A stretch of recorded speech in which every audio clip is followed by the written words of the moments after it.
We're live. All right, everybody, welcome to another episode of the Worldwide Wednesday podcast. I'm your host, Sovereign, And I'm Shiny. and still have a lot to talk about today. Yeah, we thought this would be a pretty chill week, but things just kind of happen. Yep. So let's go ahead and hop in on it. So I kind of want to start with Pokemon Presents. Yeah. So pretty much, we did get a lot of information this morning about what we would expect from the sequels of Scarlet and Violet. So Sequels? Well, come on. Yeah. It's all a sequel to Red and Blue. Let's be fair here. I'm correct. Fair enough. In a technical sense, yeah, it is definitely a sequel to Red and Blue. But yeah.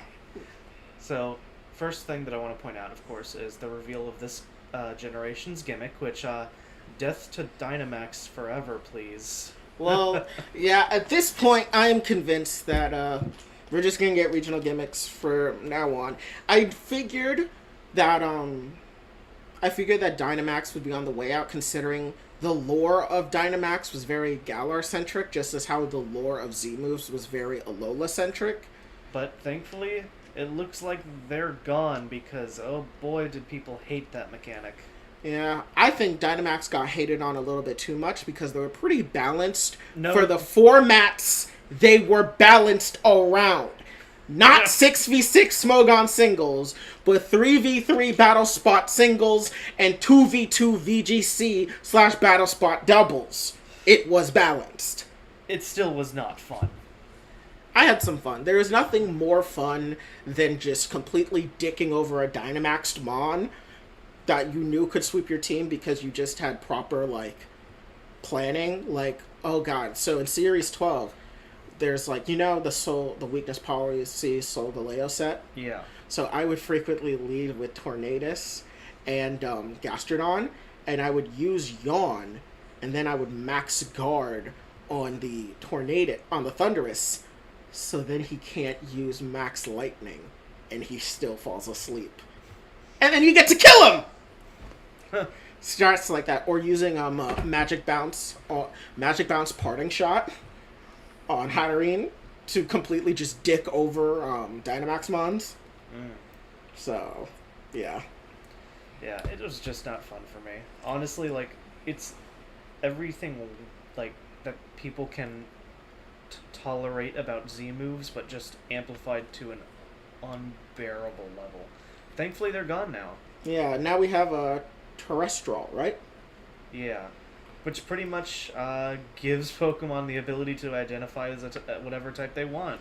Yeah, I actually don't think every Pokemon can identify as any type. But they're open to pretty much more possibilities than before. Yeah. So, what it looks like is that it's not going to be a held item-based mechanic. Yeah, it's going to be like Dynamax, where every Pokemon can do it by virtue of setting foot in the Paldea region. Yeah. So, because pretty much we got clues as to, Pokemon being able to terrestrialize into other types. Like Eevee we see with water and grass, Gardevoir we see with water, which of course are not, especially for Gardevoir, that's not a typing that's really relevant to them, so... Yeah. Yeah. But it's weird that we only see the indications of, 5 typings throughout the entirety of the trailer. Because we see the terrestrialized forms for water, grass, fire, normal, flying. Those are pretty much the only ones we see so far. Yeah. So, I mean, even with Hydreigon on screen, they opted to give it, I think it was either grass or water terrestrialization. Yeah, so I think how it's going to work is that certain Pokemon will have a certain amount of types connected to it. Like Drifloon, for example. Drifloon had the fire terrestrialized type, which makes sense. It's a hot air balloon. Yeah, it seems like it's going to be something that can... I wish it could be manipulated, but based on what the trailer would make you assume, it seems like it's something that's determined when you catch it. Yeah, I think of it like G-Max factors. Yeah. So I would imagine that probably not in the base game, but in some DLC, like how we see in Sword and Shield, there is probably a way to manipulate it. Yeah, there probably will be. I am actually really excited for it because I think it will do a lot when it comes to. I mean, it seems like a balanced mechanic, more balanced than Dynamax could ever wish to be. Yeah. The thing that I'm interested in is, so does it change your type, or is it giving you new stab? Yeah, there's a big difference because the answer of least consequence is that they just give you a new stab, whereas on the other end of the spectrum, it could be, oh, they give Pokemon a third typing. No, that's not what I meant, though. I mean, you just lose your types. For example, we saw a water Terra type Gardevoir. Is that Gardevoir pure water? Oh, okay.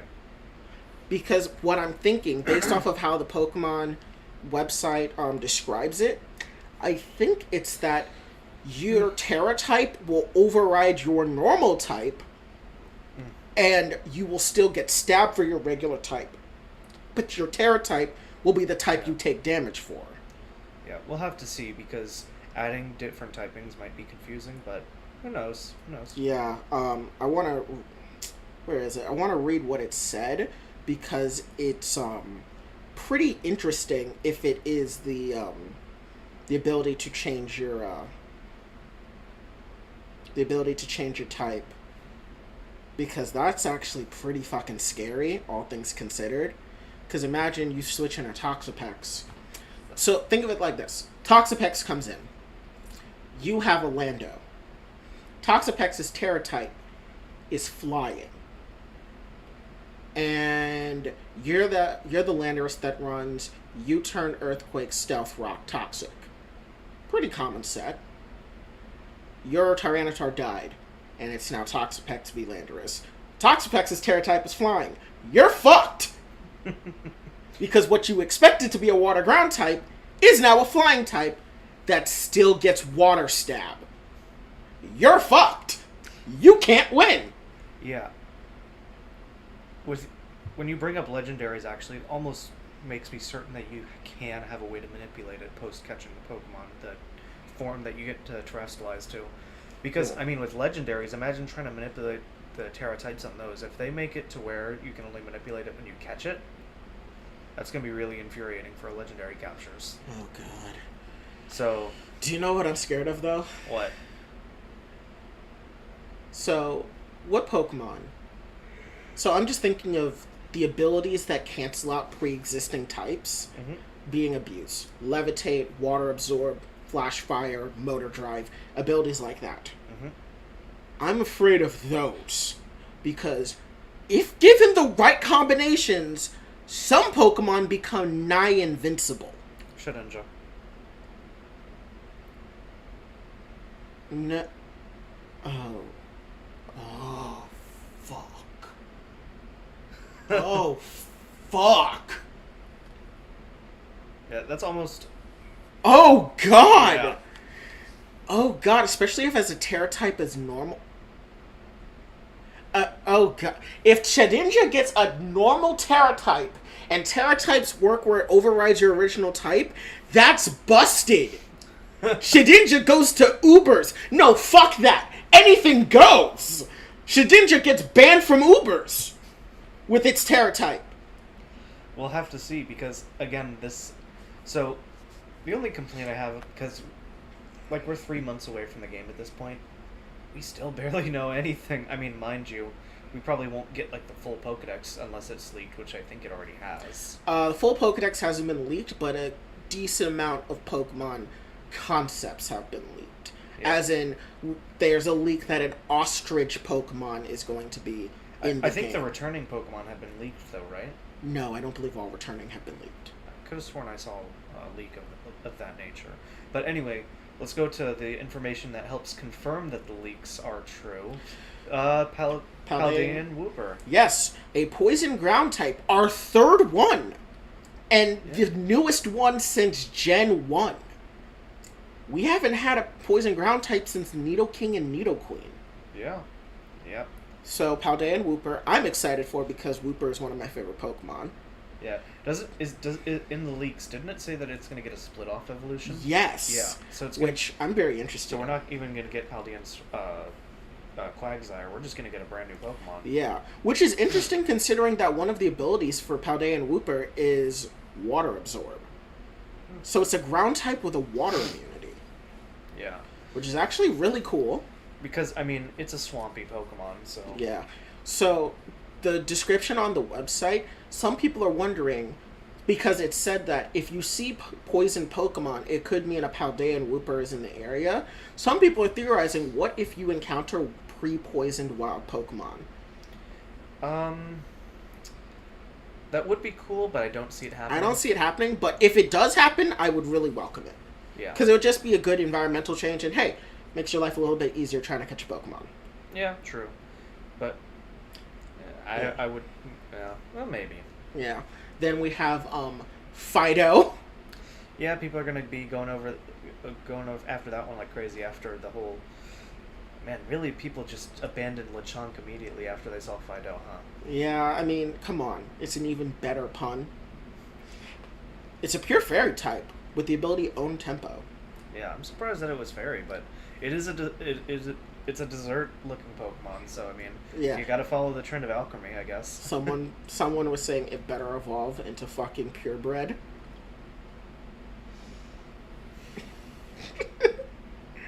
Which I swear. Considering how the localization team has been having a lot of fun with these names already, I think we have like a 50-50 shot of Fido's evolution being purebred.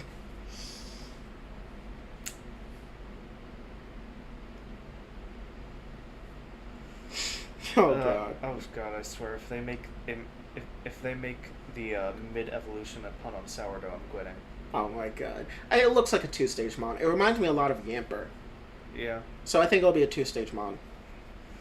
We could see a 3-stager though. We could. I mean, Palmy apparently is a 3-stager, which that looked like a 2-stager at most to me. Yeah, because I mean, it's most likely this generation's rodent. So. Yeah. Then we also got Cetilan, which is Cetitan. Cetitan, yeah, Cetitan, which a pure ice Pokemon with the abilities Thick Fat and Slush Rush. That's still gonna suck. Yeah, it's a pure ice type. Maybe it has a good Terra type. We'll see. They say that it's fast. Nah. That thing looks like the second coming of Avalugg. And if you're a fan of the podcast, you know our opinions on Avalugg. We don't like Avalugg. Avalugg is very dumb. Not in design, but in its competitive usage. It is very dumb. And design. You don't like the ice table design? I don't. I like ice table design. I'm sorry, but I expect a special defense higher than 30 for that thing. I'm sorry. Okay, yeah, its stats are absolute garbage. But at least the design was cool. But then its Hisuian variant is equally as garbage. It's even worse. You know. But yeah, this is a pure ice type. It gets Slush Rush, so maybe it'll have decent speed. And there was one other thing about it. They specified its horns. So if it doesn't get Mega Horn, I'm gonna be mad. Yeah. Most likely, it's probably just not gonna evolve or have any pre-evolutions. Yeah, it looks like a 1-stager. Yeah. It looks like well, what's that one single stage? It looks like a Dunsparce. It not in that it visually looks like Dunsparce. I get what you're saying, but it looks like, which is actually funny because I'm actually pretty sure Dunsparce is getting an evolution this gen. Oh god. Bad example. Looks like, I was gonna say Stantler, but that would actually be incorrect as well. It looks like Stonejourner, okay? You know what I mean when I say this. Yeah. It looks like a 1-stager. I was like going through it. I'm like, wait, these are no longer 1-stagers anymore. So really, other than that, we get to see more characters and more information on the ones that we've seen in previous trailers. But what do you think about the headmaster being the villain? I haven't thought too much about it. So I remember I was watching, I forgot whose reaction I was looking at, but someone saw the headmaster and immediately screamed, "Villain!" And I was like, I could see it. Yeah. We get three rivals once again. which is welcome. We have Nimona. We have Arvin. I don't remember. It starts with an A, and we have Penny. Yeah. So that should be interesting. If you pre-order, you're gonna get a flying Terra-type Pikachu with Fly, which I actually really like for one reason. We finally get to use a battleable version of the flying Pikachu with the balloons. It has been something that has been teased since Gen 1, but has never actually been physically playable in a main series game. Yeah. They teased us with it in Let's Go, but we're finally getting Balloon Pikachu, and I am unreasonably excited for it. Yeah. So I will be pre-ordering. Yeah. Honestly, this might be the one game that I actually buy both versions of, because the visuals do look really nice now. Yeah, they do look really nice. Except for that Terra Raid battle, that shit dropped to 20 FPS with all those hyper beams flying. Yeah. What do you think about the new revamped raid battles? You can now battle at your own pace. Because what it implies is that you don't have to wait your turn. What it looks like is that moves are going to have cooldown. I think it's going to be similar to Pokemon Go's raid battles. That's pretty much the impression that I got. Which, to be honest, I'm fine with. Which I mean, I will go on and on about how much I hate Dynamax as a mechanic, but raid battles were still really good. Raid battles were really good, and I love doing raid battles specifically because they were some of the best ways to farm some of the best items, and I really hope that carries over with the Terrastal raids. Yeah. So, I'm really excited. This game actually is looking better and better, and kind of building off of something we talked about last week, I found myself just super excited for this game, despite some minimal information we got, which really just shows that, like, compared to things like Marvel, my excitement for Pokemon is always just, like, whenever something's new, I'm excited. Yeah. Versus Marvel, it takes a lot to excite me from them. Yeah. Well, I mean, most of the excitement for me comes from what we find out in the post-game, because, let's face it here, we're people that focus on competitive. Yeah. We could care less about the story. Yeah. But though, I will say one thing that I have been thinking of recently, and might actually be the first time I've thought about it at all, is like, what is the story behind the legendaries? Because going back, we have like so many different like wondrous beings that inhabit the land. Like, I can even go to last gen, like Zacian and Zamazenta were the heroes of an old age. Meanwhile, this gen, we've got bikes. Actually, Koraidon is not a bike. If you see its animations and its description, it uses its legs because the sack that looks like a wheel is not a wheel. I actually do love that detail, because I do love that, because it's obvious that Koraidon is supposed to be like the past, like a representation of the past, so he doesn't use the wheels at all. I mean, its name is Korai, Japanese for past. So I absolutely love that little detail. Yeah, I really do like it. Some people say it looks goofy. I think it's amazing. I love it. I mean, I was already going to choose Scarlet first anyway. So. Same. Yeah. Yeah, I'm really excited for it. Miraidon still looks really cool, though. Especially because Miraidon is an actual bike. And I like how the legendaries... I like how they're just like, you know what? People liked when we gave them Cosmog in the beginning and built up a relationship with it. I like that they're bringing that back, because I think that was one of the better aspects of Sun and Moon's story, was that the legendary you caught was something that you actually bonded with. Yeah. And let's be honest, 99% of the population named their Solgaleos and Lunalas Nebi. Let's be honest here. Yeah. So, I'm just interested to find out more about it, because, I mean, we don't get a lot, so we don't... Like, even, like, with the reveals of Zacian, Zamazenta, Solgaleo, Lunala, all of those legendaries, we get, like, glimpses into, like, oh, they're, like, supernatural beings that could be comparable to gods. Meanwhile, now we have bike. Yep. I'm really interested in seeing their lore. I'm actually really interested in the fact that there are 3 endings to this game. Well, so the leaks, so that the trailer says 3 stories. The leak says that each story has a different ending. And it's only through completing all 3 endings do you get the true ending. Yeah, which... We Fire Emblem, boys! Which, it's good that we actually get, like, the gym challenge back. Because, of course, after Legends Arceus, which is a completely different structured game, returning back to bases with Scarlet and Violet would be nice. But I also like that the gyms are not the primary story. It's just one of 3. Yeah. So it looks like they are still taking it in a new direction while still keeping people happy. I think this is actually the best way, because a lot of people praised and hated Sun and Moon for getting rid of gyms. And a lot of people did the same with Legends Arceus. I think this is the best of both worlds. You have the gym side for all your gym fans, but you have a whole host of... You have 2 other side stories that are probably going to be based... if I'm going to be perfectly honest, one of them is going to be Pokédex Collection. Oh, without a doubt. And the other one is probably going to deal with, like, the school itself. And, like you know, the lore of the region. Yeah. Like, one is going to be Pokédex, one's going to be lore, one's going to be battles. Yeah. And I think that's going to be for the best. Yeah. So, also, can we talk about the fact that the schools are literally named Orange and Grape? Yep. I love that. There was a 4chan leak that came out, and everyone called it fake. Because they were like, there's no way they're fucking naming it Orange and Grape. And then the trailer came out, and they were like, why is it always that random 4chan leak that we all put down that's usually the most accurate? Yeah, because pretty much they named the academies after the Spanish names for orange and fruit, and I'm for it. Yeah, I saw Naranja and Uva. I was like, those are fucking fruits! What the fuck?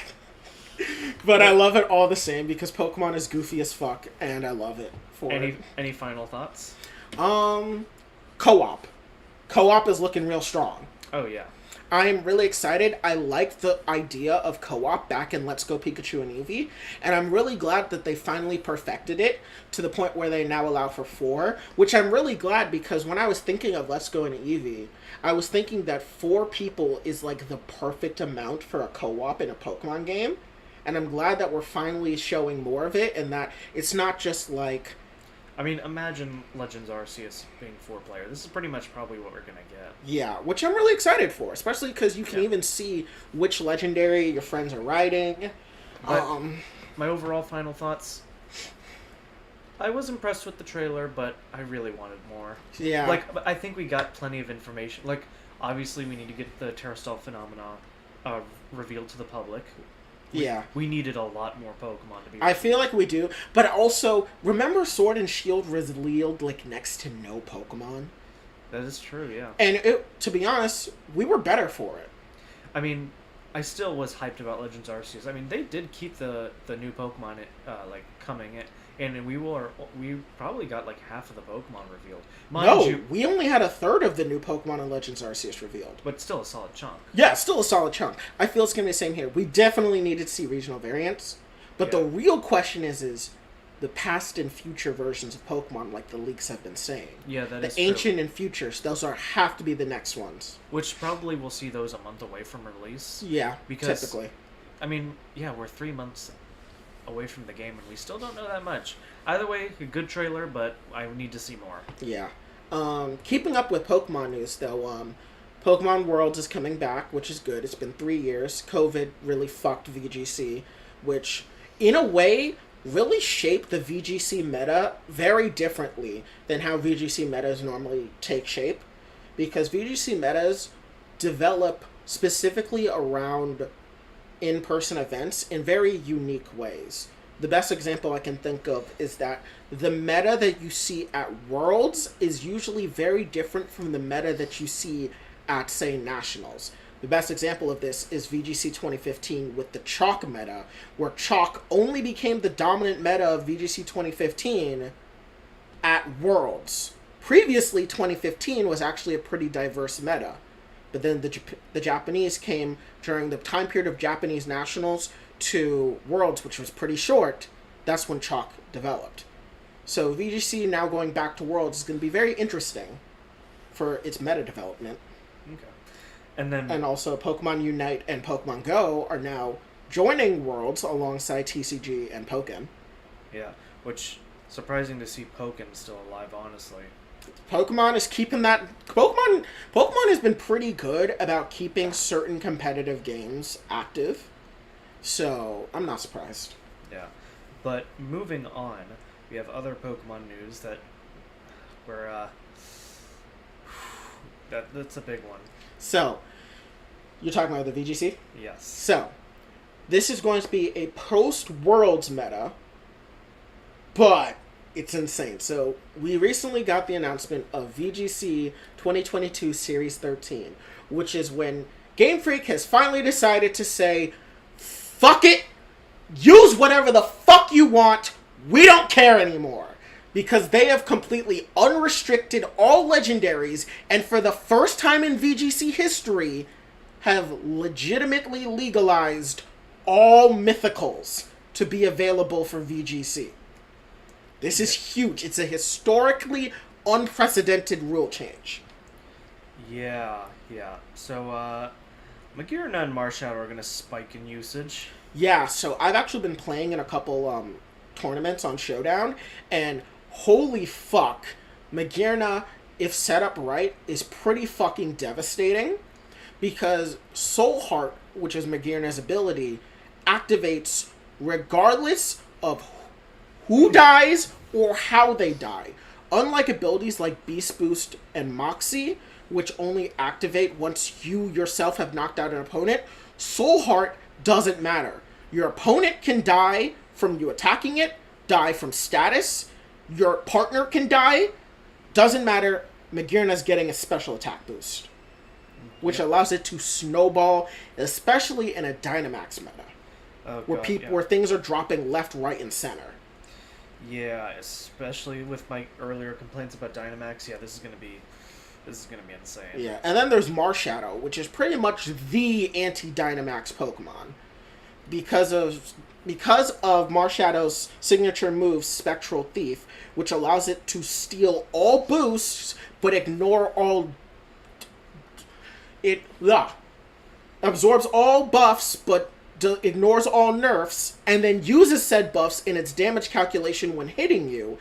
It makes it the premier anti-Dynamax Pokemon. Yeah, pretty much. And it's really good because it's Ghost Fighting, which is a really good type.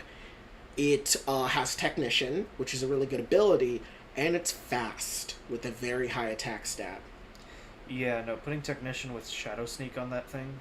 Yeah, on top of the fact that speed control is hell of a drug, with dynamic speed turns, max air streams, and fucking tailwinds running all over the place. Yeah, you do realize that that thing is going to one-shot Calyrex Shadow Rider, right? Oh, I know, because I've done it. Yeah, no. I will say it's not as broken as people think it is because of the fact that it's frail and VGC is frequent double targeting. So unless you're accruing defense or special defense boosts from max Quakes and max Steel Spikes, it is kind of easy to take out Marshadow if you know what you're doing. Yeah. Kyogre and Groudon still busted as all hell. The Calyrexes still busted. Xerneas still trash. Rest in peace. Dynamax really fucks Xerneas. Yeah, especially with all the relevant steel types that are out now, like Solgaleo. We're gonna probably see Necrozma Duskmane. We're probably gonna see Genesect, Magearna, and Melmetal handle it really well. Yeah, on top of Zacian and Zamazenta in their hero forms. Xerneas is getting fucked. But you know who's not getting fucked? Veltal. That's not getting fucked. Veltal is going to skyrocket in usage because it is a Dark Flying type, which is an amazing typing for VGC. It also gets Tailwind, Sucker Punch, Max Airstream, Max Darkness, Dark Aura, which gives it pretty good pairings with Incineroar. Veltal be eaten. Yeah. But that's pretty much all we had to say on that. So yeah, it's a very unprecedented change, but one that I welcome. I actually got to the semifinals in one tournament I was in, and then the finals in the other tournament I was in. Okay. because this meta is insane. Yep. And it was with like a patchwork team that I made. It had what was it? It was Magirna. It had Magirna, Marshadow, Zacian, Incineroar, and like 2 other legends. Incineroar was my only non-legend. Like, this shit is insane. All right. Well, Okay. we've got a new one for you guys. Finally, the cinema has blessed us with good. Oh, I actually want to save that for last. You want to save that for last? I want to save it for last because it's going to be the best one. What? All right. So, before we get to what the cinema has blessed us, let us talk about what the cinema will not be blessing us with. Okay. Batgirl! Getting canceled! Yeah, somehow that Warner Brothers Discovery looked at it and said, "Nah." Yeah. The official reasoning for why they took it, or why they're canceling it, is money. They don't think it's worth the money. Yeah, which of course we're seeing Warner Brothers Discovery be a lot more strict with how they're going to be handling the DC IP, and seeing this get canceled, I feel like there's other motivations behind it, but money is probably the biggest one. Yeah. Like, there are probably a bunch of other side factors, because these have been going to test screenings. People have been watching those. And so probably something from there has probably had some influence on it as well. But something may have happened. Because, I mean, The Flash had positive test screenings. Good lord. Imagine if The Flash was actually a good movie. Oh god, I would hate myself for going to Yeah, go see you it. would hate yourself. It's almost like when I realized, oh my god, the Top Gun sequel is actually good. Why do I like this military propaganda? Yeah. But Batgirl got canceled.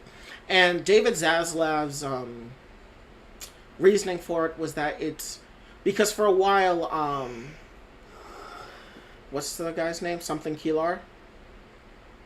I don't remember. The former CEO. Well, the former CEO Kilar, he had his whole thing about DC where all of its movies would be simultaneous releases, which would mean that it would come out in theaters while also streaming on HBO Max.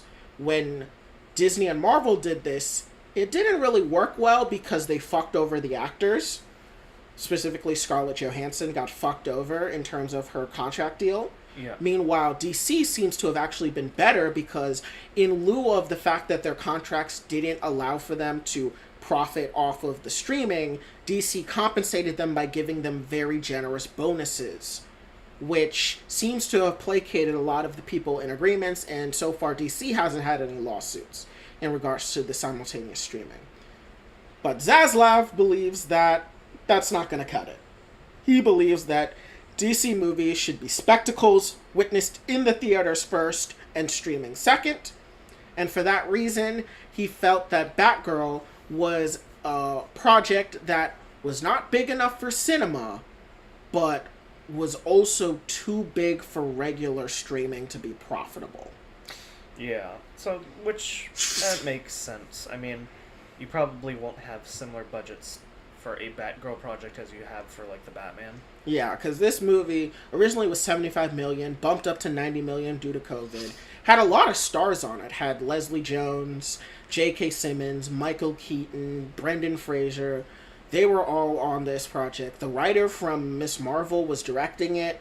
It looked to be a somewhat promising film. I mean, it's basically completed. I imagine the only things left to do were things like composing music and VFX. Yeah. So this is effectively a finished movie, just gonna get locked away in the vaults of Warner Brother Discovery as lost media. Yeah, probably. But hey, if they're going to be able to, like, obviously their biggest motivation is money, but if by a sliver of a chance that it's motivated by good, or, like, churning out good quality, I'll take it. I mean, they did also cancel the Scoob sequel. So, maybe it's that. Maybe. Because, well, also the biggest thing that I'm feeling about this is that, so Zaslav's big thing about DC is he really wants it to become its own content vertical, like how Star Wars and Marvel have become content verticals, even Pixar as well within Disney. He wants to match that with how he's structuring Warner Brothers Discovery. And you can actually kind of see it. Game of Thrones is becoming its own content vertical. Makes sense with DC. probably wants to do something similar with things like Mortal Kombat, Harry Potter, all the Cartoon Network stuff.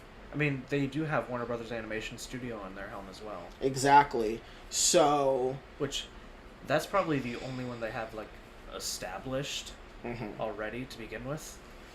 It should be really interesting because with this, it makes sense that projects will be canceled and returned around. It makes me wonder if projects such as, Blue Beetle will survive. Oh yeah, that's right. Because Blue Beetle is supposed to be a film, but if Batgirl, who, in my opinion, is a more well-known, established DC hero, isn't surviving this, I cannot imagine Blue Beetle does. We'll have to wait and see. They really will have to. Static Shock was supposed to be a show, right? I don't remember. If it was supposed to be a show, it could survive. If it's a movie, I think it may die. Yeah. Because things like the Wonder Twins have already gone down. A bunch of the CWs have gone down. The Flash is in its final season. The only CW show left is Superman and Lois because it has really good ratings. So this should be really interesting. I know that because of this whole merger, there's going to be a lot of, a lot of chaos in terms of projects within Warner Brothers and Discovery. But maybe in a couple years we'll start seeing quality content. Yeah. All right. Now we can move on to what we really want to talk about. Wait. Nope. No, come on. One more. No, come on. Andor trailer. Okay. Fine. Let's talk about Andor. All right. So second trailer. I actually like this one. I've made my opinions known in the past that I actually did not like the first trailer. I didn't think it was focused at all. It looked pretty, but nothing really grabbed me. This is different. This trailer very clearly shows that this is supposed to be the birth of the rebellion. And now some people will be like, what? This is like the third birth of a rebellion story. No. What they mean by this is how revolutions begin. Because this is a story about the politicians formulating their rebellious plans against the Empire. Yeah. And people like Cassian are one of the first people to do so. Because remember in Rogue One, he mentioned he's done things that he isn't proud of. Which, as much as we like to lionize revolutionaries, when revolutions begin, they are very dirty, they are very messy, and a lot of times a lot of immoral and outright evil actions are done in the name of the revolution. I think this show will deal with that, with Cassian as our point of view character, to show that while rebelling against fascism is good, it is not clean. Yeah. Right. Because we get to see characters such as Lunith, who is a senator, who I'm presuming is from the delegation of 2000, which, if you remember in the prequels, was the group of senators that Bail Organa, Mon Mothma, and Padme were a part of, that were opposing Palpatine before, unlimited power! And they all got fucked. Yeah. So, we're gonna get that. And the trailer this time puts Cassian into much more focus, because we barely saw him. I mean, as an adult, we saw him a few instances as a kid, which, I mean, yeah, he's been in this fight since he was 6 years old, so you kind of have to imagine that, yeah, we probably get some instances of him as a child doing things for the rebellion as well. Yeah, so, and if you remember, this is a series that is a 2-season affair. Season 1, child Cassian. Season 2, adult Cassian. Yeah. So, because the first trailer did show Phase 2 clone troopers instead of stormtroopers, I believe that we're going to see the beginnings of Cassian's revolutionary action be on the side of the Confederacy, the Separatists, and not the Republic. Because a thing that has always been stated, but not necessarily shown all the time, is that a lot of the roots that the Rebel Alliance has is actually with the Separatist Alliance, as well as the Republic. Because the Separatist Senate is far more anti-fascist and far more good than the Separatist military and the corporations that run it. I mean, to be fair, they're pretty much fighting the same entity, aren't they? No. It's very complicated. The Separatist Crisis, the Clone Wars, and the Galactic Civil War are all distinct events that have a similar through line, but the enemies and the combatants are very different. Okay. The Separatist Crisis was about corporations trying to levy more power within the democracy of the Republic by taking over worlds and then using them as bargaining chips. The Clone Wars is about systems seceding from the Republic because of the failure of the Republic to meet their needs. And that is the movement that has then been hijacked by the corporations from the Separatist Crisis, who want to leverage their power against the Republic for money. So it's about corporations taking over legitimately grievanced systems and turning it on its head and turning it into basically a corporatocracy. Okay. The Galactic Civil War is about the remnants of the Republic and the remnants of the Separatist Senate, not the Confederacy of Independent Systems when it comes to their military, but of their Senate and private security forces coming together to restore the Republic in its full democratic vision that it once was pre-Separatist Crisis. They don't want to restore it to Clone Wars era Republic.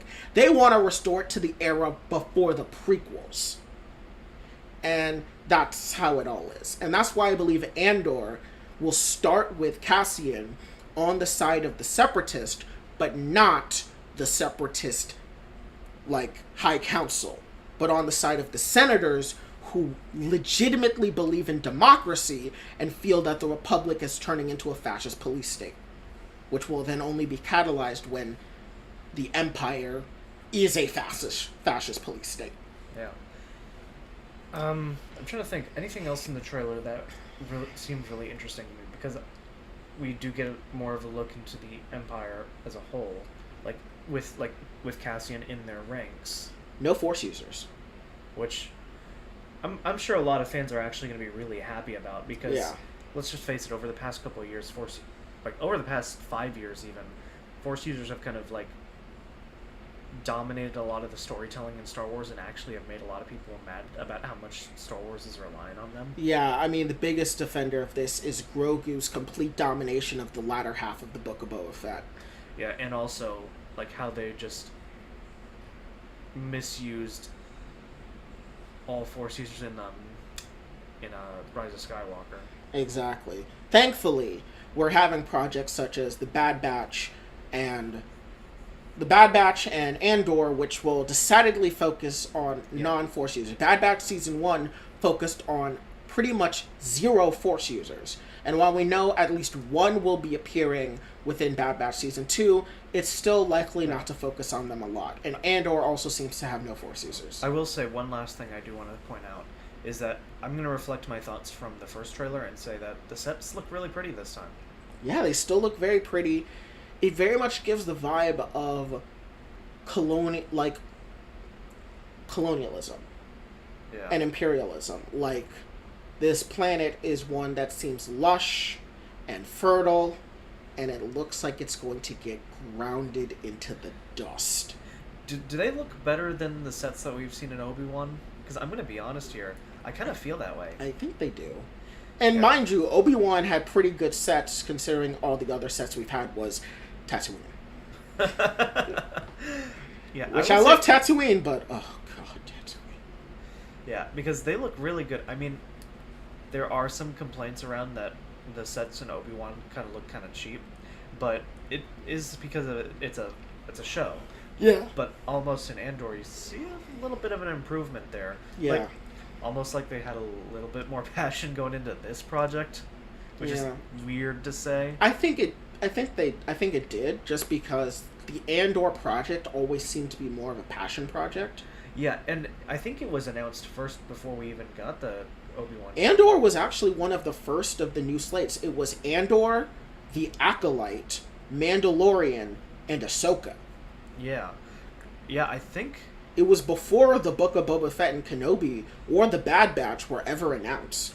Yeah. Even before the Clone Wars Season 7 was announced. Yeah, no, Andor was project that's been a long time in the making. So Yeah. this most likely is a passion project. Yeah, I think it's a passion project, and it's one that I'm really interested in, because this is opinion that I've always held, is that Star Wars is at its best in a TV show, basically in a non-cinematic format. I think Star Wars is at its best in shows, video games, novels, and audiobooks.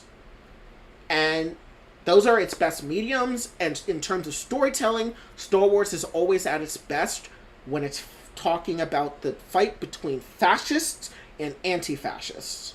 Yeah, and the shows are definitely the best medium to do that in, especially considering both the past and the future 3 to 5 years of this movie franchise don't look too hot, especially because, if Taika Waititi's getting that movie and asking actors like, hey, you want to be in my movie, without realizing that, she already has a role in this franchise. Yeah, this is in reference to him asking Natalie Portman on the set of Thor: Love and Thunder if she had ever been in a Star Wars movie. No, she didn't ask if she was in one. He asked if she wanted to be in one. Yeah, it was like, do you want to be in a Star Wars movie?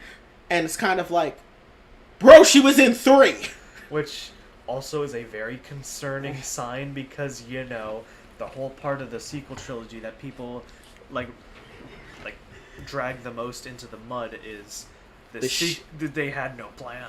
They had no plan, but also, to an extent, the shitty Marvelized comedy that they tried to use was just the worst, really bad. It's the worst part of The Force Awakens and The Last Jedi. And The Rise of Skywalker. No, I was focused on everything else. Those are the worst aspect of those movies. Rise of Skywalker has much worse. The pacing was the fair enough. The pacing was the worst part of that movie. Yeah, I hope Taika Waititi really dials it back on humor, because I don't want to see that in Star Wars. Star Wars' humor is very unique to Star Wars. Yeah. Star Wars' humor is more about being... to be honest, Star Wars' humor is about being a charismatic douche to people. Or a droid. You either have to be a droid or a charismatic douche, and there's no two ways about it. That's how the comedy works. I will say, I do like the droid humor sometimes, except in The Last Jedi. I don't think that bit with BB-8 repairing the ship worked. Yeah. But droid humor is funny. If you've watched Star Wars The Clone Wars, the droids are fucking hilarious, and they really do ask you a lot of questions. Like, one droid, before he dies, literally screams, "Oh my god," which raises a whole bunch of ethical questions right then and there in that instance. Because you're like, wait, droids have a sense of God? Wait, what? Droid humor is amazing. I love droid humor. Again, I do think droid humor works, just not super Marvelized, quips that, people complain about it in Rise of Skywalker, but I do think it was the worst in The Force Awakens. Oh, it was. In my opinion, it's kind of an opinion that I have similar to Alan Moore in comics. Guardians of the Galaxy was good, but forever ruined the superhero genre. In Marvel's... Sorry. Guardians of the Galaxy was good, but forever ruined how Disney treated live-action movies. Yeah. That's how I feel about Alan Moore when it comes to DC Comics. Watchmen was great, but forever ruined comic books. Yeah. That's my opinion of Guardians of the Galaxy, and I'm continued to be proven right with all of these subsequent movies. That's why, in my opinion, the Batman is such a breath of fresh air. Yeah. Because it's like, no, the comedy that will come in the Batman will be from its own tone and, in-universe things. Like the Penguin screaming, "I got you," or "Who are you? Good cop and batshit cop?" That's funny. I mean, the Penguin is a goofy character, and so it works. Yeah, but even then, he doesn't act goofy. He doesn't act like a quip machine. He acts like how we would see the Penguin in a realistic fashion. Yeah, he acts like, he's someone that's been around the block, he's seen some shit, but he's confident, and he knows what he can do. That's how his humor is reflected, versus how in modern Disney live-action movies and Marvel movies, it's kind of like, Haha, serious scene needs to be ruined with joke because, funny, funny, funny! Oh yeah, that. I kind of see the humor in Force Awakens and Thor: Love and Thunder really dragging both of those movies down in the same way. Yeah, I agree. Yeah, it was the worst in Thor: Love and Thunder. At least it wasn't in Doctor Strange, but there was still some, like when he was like the Illumawati, and I'm like, okay, come on. No, that should not be a fucking joke. You know what the fuck the Illuminati is. You're an adult male on the planet Earth in the first world country. You know what the fuck it is. Don't turn that into a joke. Oh god, but it just ruins. Because I like Force Awakens. I think it's actually like a decent movie, but man, the jokes ruin the rewatchability of that movie. See, I'm of the different opinion. I think The Force Awakens is a mediocre movie. I really don't like it. I think The Last Jedi was the best of the sequel trilogy. And I mean, honestly, the only reason I agree with you on that is because The Last Jedi is a beautiful looking movie. Yeah, see, that's the thing. If all else fails, The Last Jedi at least has really good set design. And cinematography, oh my god. But The Force Awakens doesn't have that. Yeah. The best I could say is when the Starkiller base destroys the Hosnian system, but it's so fast that you don't really get to take in the scope of what is actually happening. Yeah. Anyway, we should definitely get back on track here. Yeah. Let's go ahead and wrap this segment up by saying I think Andor looks good. Much better than the first trailer. I'm actually now a little bit excited. Yeah, I am continually excited for this. But if this show is bad, Star Wars fatigue is going to hit a brand new low, and I don't think we can recover from it. I will say live action. Of the live actions? Of the live actions, because I have said this for most of our time on the podcast, but animated Star Wars is good, and you need to watch it. Yeah. And I think that will honestly help you with Star Wars fatigue, because when all else fails, you can go back to animated Star Wars because it's so rewatchable. Even Rebels, in my opinion, which, yes, is notoriously known for being a Disney kid show, is legitimately entertaining and at times very funny, especially if you love droid humor. Because Chopper is a piece of shit, and it's amazing, and unlike the rest of the R2 units, you can actually translate what he says. And you can very quickly realize he's fucking hilarious. Yeah, because, Book of Boba Fett was really bad. I wouldn't say it was really bad, but it was very disappointing. Yeah, people are still mixed on Obi-Wan, which I'm inclined to believe that Episode 6 was phenomenal. The rest of the show, please read the notes on how to make this better, please. In my opinion, Episode 6 was by far the best episode, but the others were good. I think it was just a good show. It was a very slow rise to being... Because it took 6 episodes for me to realize, oh, yeah, this episode's really good. Does that mean I really don't like the rest of the show? I don't know if I can rewatch this. Yeah, I thought Obi-Wan was good, but still not what we needed. I think Andor has the potential to really breathe that breath of fresh air into live-action Star Wars, specifically because outside of Cassian Andor and Mon Mothma, we're dealing with entirely brand new characters. Yeah, but if this show fails, it's going to damage the franchise for a couple of years, I'm going to be honest with you, because a lot of fans are just tired. A lot of fans are tired, but I have to keep reiterating this fact. The animated side of Star Wars does in fact save the franchise. Yeah. It is literally single-handedly responsible for the rehabilitation of the prequels. It is probably what will save this era of Star Wars. You have a lot of convincing to do, because you need to watch Star Wars The Clone Wars, you need to watch Star Wars Rebels, and you need to watch Star Wars The Bad Batch. Because once you've watched it, you will understand what I'm saying when I say animated Star Wars saves the franchise.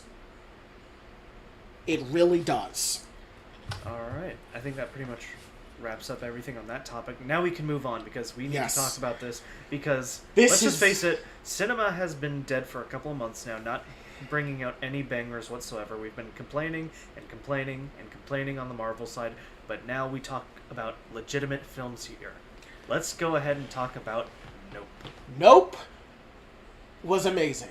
Yeah, for once we finally can talk about a good movie. This movie was so good. Everything about it was amazing. It was appropriately scary. The humor was tasteful, appropriate, and perfectly utilized. So this is, of course, another movie directed by Peele. Right. Written, directed, and produced by Peele, who has done Get Out and Us. At this point, he is 3 for 3. Yeah, both of his previous works have been really good. I was gonna say he's 3 for 3 on direction and 5 for 6 on producing, because he will also produce BlacKkKlansman, which was really good. Oh yeah, I know. And Candyman 2021, which was really good. But he did do Keanu, and Keanu wasn't that good. Huh. It's a cat movie. I don't think I've heard of that one. It's the first one he ever produced. It's him. It's a comedy about a cat. So probably not better than, or probably not as bad as Cats. Oh God, no! Definitely not. Just when you compare it to the rest of the work that he does after Keanu, you can understand why I say he's 5 for 6 on producing and 3 for 3 on directing. So for Get Out, which was phenomenal, because pretty much everyone praises it as like, oh, the message of this movie is, racism isn't gone, everybody. But specifically, it's talking about white liberal racism. Instead of to be perfectly honest, despite how prevalent and dangerous and, prominent it is in America, common variety right-wing hatred and bigotry is overdone in media. Because he subtly does it to where, it's not that they outright hate them, but they're still using them in a way that's very, They commodify them. And they appropriate them because of the fact that they're on an upper echelon in society. Yeah, they commodify them, they exploit them. They never outright say, oh, I hate black people. Because white liberal racism isn't rooted in the fundamental idea of hatred. Take the first instance we see of a white man possessing a black man. They show off their entire body. They're like, look at me, I'm young and hip. Ugh.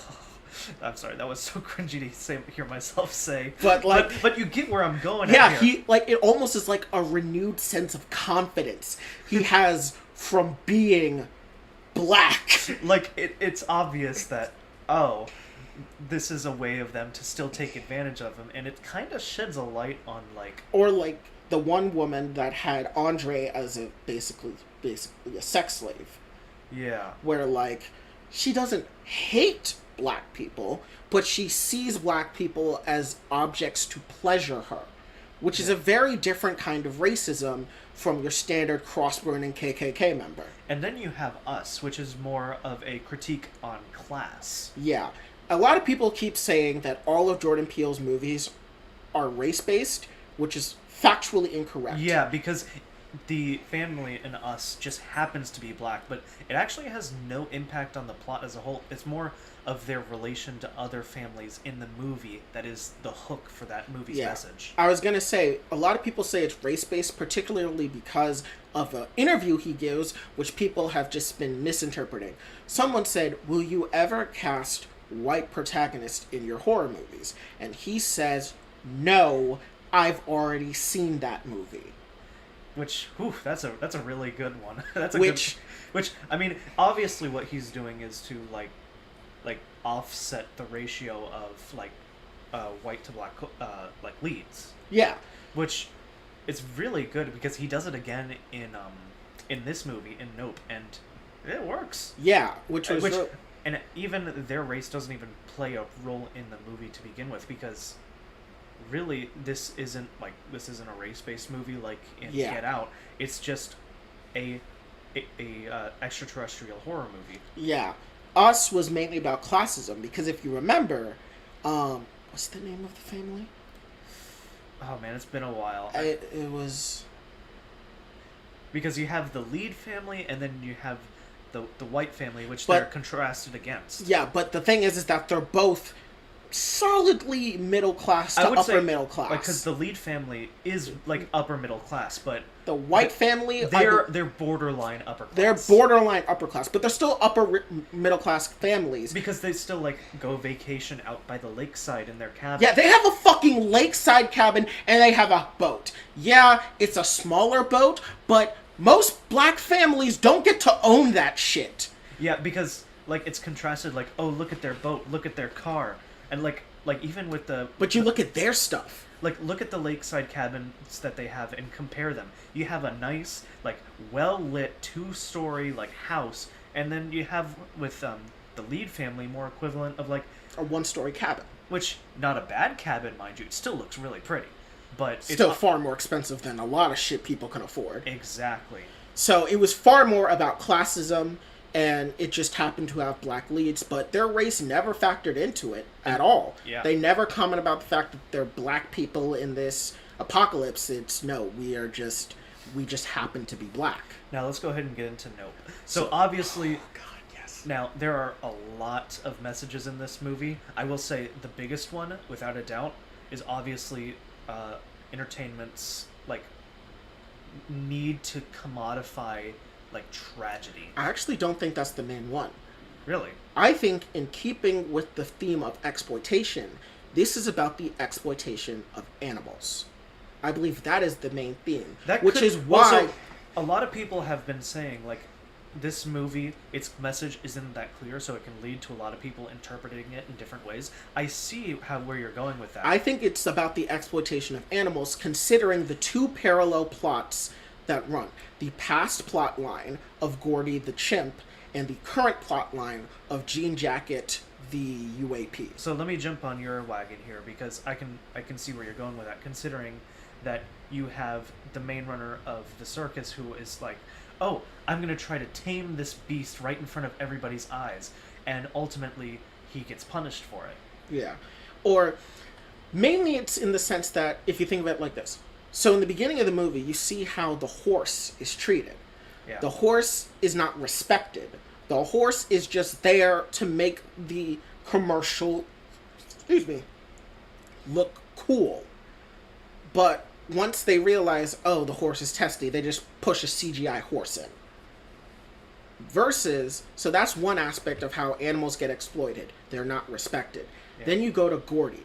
Gordy is a chimp. And if you don't know anything about chimps, chimps are fucking terrifying because, yes, they look small and hairy, but proportionally and pound for pound, they have way more muscle than we do, which is why they tear you to fucking shreds. Literally, they are, like, the only way that we're better than them is our brain and potentially the better use of weapons. Let's be honest here. That's the only... Outside of, and also our ability to run. Would we be faster than chimps? It's not about faster, it's about duration. You know what? Humans are fast in the sense that they can run for extended period of time. Even apex predators like cheetahs, while being faster than us, cannot run at that speed as long as us. They can go like 0 to 60 in like a couple seconds, but it's only a couple seconds. Like, and even instances of where like they burn their energy so much that the more like hunts they fail, the more likely they'll die. So I think I get your point. Yeah, so that's our only advantages over chimps, is our brains and our ability to run for extended periods of time. Outside of that, in a pound-for-pound fist fight, the chimp is beating you 100 out of 10 times. You will fucking die. And this movie shows the fact that, yeah, if a chimp is pissed at you, you will fucking die. Because, you know what happened? They got fucking murdered! So I actually want to jump back on to how I interpreted it. Yeah. So my biggest like interpretation comes from this. I'm just gonna call him circus leader because I don't remember his name. Jupe. Jupe. Yeah. Ricky Jupe Park. So the biggest thing that caught my eye was the disassociation between his actual past and how he remembers it as an adult. Yeah. Because he glorifies it, whereas when he was a kid, he was terrified. He thought he was going to die. But now he looks at it fondly, like... And he doesn't even... He takes a second to, like, reconsider, am I wording this right? But like, no, he just still goes on with it because at the end of the day, it brings hype, it brings money. He's a showman, and ultimately, it is like it really isn't something that we should be like, celebrating, but he still does, and it's even evident when he brings like a crowd out to see this this beast that he wants to tame. It's really like deep down, after all of the clues given in the movie where we really haven't seen much of the creature as a whole, he shouldn't be doing this. And ultimately, he pays not only with his own life, but the lives of his entire audience. I think that's the message I got from this, because, I feel like that is a much stronger message, because, actually, stronger, I'll take that back. I'll say it's a more evident message to me. Yeah. Because, I don't know, I just really connect, they tried really hard to show the disassociation between how he interprets that past event, that past tragedy now, to how he, glorifies it nowadays. Because he doesn't even skip over the fact that the tragedy happened, because the lead girl asks him, hey, what happened in this, event? Because it's pretty well known. Actually, no, she doesn't know the event. She sees the Mad TV poster, and her first assumption is almost that of, what is this racist thing? But he stops her to explain the history of it. The only person that knew outside of Jupe was OJ, because he's the one that mentions. He's the one that mentioned that's why chimps don't get used. Not her. She doesn't notice that. Yeah. So it's still well known to OJ, because he's more in the industry compared to Emerald. Yeah. So, it's still a well-known event, but he still glorifies it. That's why I consider it to be the main message of the movie. That's really what I connected. So, for me, I got a lot of intersecting and interlocking different themes. One of them, obviously, being the exploitation that Hollywood does to anyone. The ability to put you in there, suck you for all you got, and then spit you out is pretty evident, considering, look at both Jupiter's Claim and Haywood's Hollywood Horses. Yes, Haywood Hollywood Horses. I know it's Triple H, not the wrestler. But yes. And the reason why I want to focus on those is, for one, Haywood Hollywood Horses, within the canon of the movie, is the first horse ranch to ever be used for film. And the Haywood family are the descendants of the first stuntman, actor, and movie star, all in one. So, but look at where they are now. They own a horse ranch and are barely getting by, despite all they've contributed to Hollywood. Also look at Jupiter's Claim. Kid Jupe, Ricky Park, was a famous child actor that had a spree of great movies that he was in, and then he was able to take that fame to being a child actor in Gordy's Place, even having a successful first season. But by the second season, where the incident with Gordy happens, he's then completely chewed up and spit out, and now look where the two are. They are on the outskirts of LA in the fucking desert, where no one really knows where they are. You should notice this by the fact that, despite Jupiter's Claim being the bigger of the two, not many people are even there. Remember, it took days for the news to even figure out that 40 people disappeared from Jupiter's Claim. Yeah. So that is something that speaks of how Hollywood basically uses you all and spits you up and chews you up and spits you out, because they're literally spat out into the desert. So this movie actually does a pretty good job with relaying its messages, I would say. Yeah. The problem is that yeah, it has a lot of them. Yeah. The other thing that I wanted to talk about is trauma, specifically with Jupe. So the main thing that was really touched on in this movie is that when people go through traumatic events, they try to make sense of the nonsense, in the sense that a lot of times when people are victims of senseless violence, the trauma that comes with it, they try to make something out of it. They try to focus on something that makes it unique, something that makes it, like, just abnormal, to the point where, like, you're trying to make it seem like it's something more. For Ricky, it's the shoe. Is it possible for a shoe to stand upright exactly like that? Yes. But it's completely unlikely, and even more unlikely to happen in the massacre that Gordy the chimp did. But he chooses to focus on it because it's a bad miracle. A miracle within tragedy. And for him, that made it, the event, something more. Not an act of senseless violence, but an act that led to a miracle, which is then compounded by the fact that Gordy, he is a chimp, he is a predator, and lots of animals that are predators take eye contact to be a sign of aggression. Hell, there are even some humans that take eye contact to be the sign of aggression. But for Ricky, in his traumatized child mind in that moment, he sees the shoe. And then Gordy comes.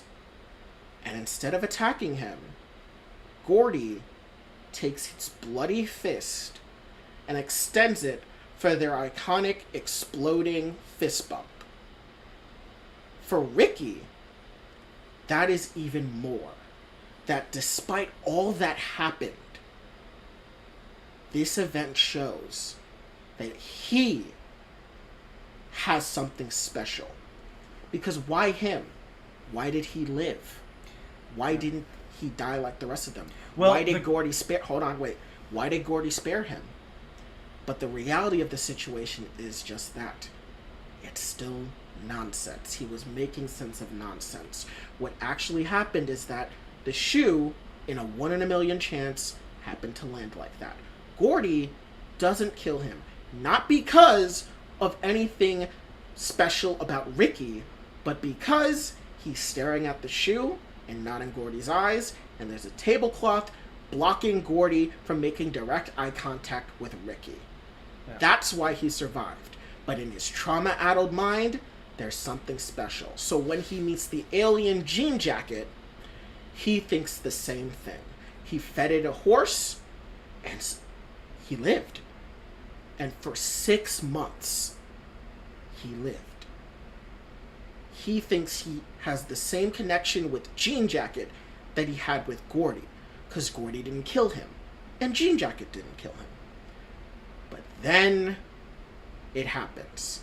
Just like how the balloons, completely out of his control, popped and sent Gordy into a murderous frenzy, the Haywoods, using the fake horse to get eaten by Jean Jacket, upsets it so much that it flies into a murderous rage and kills Ricky and the 40 people.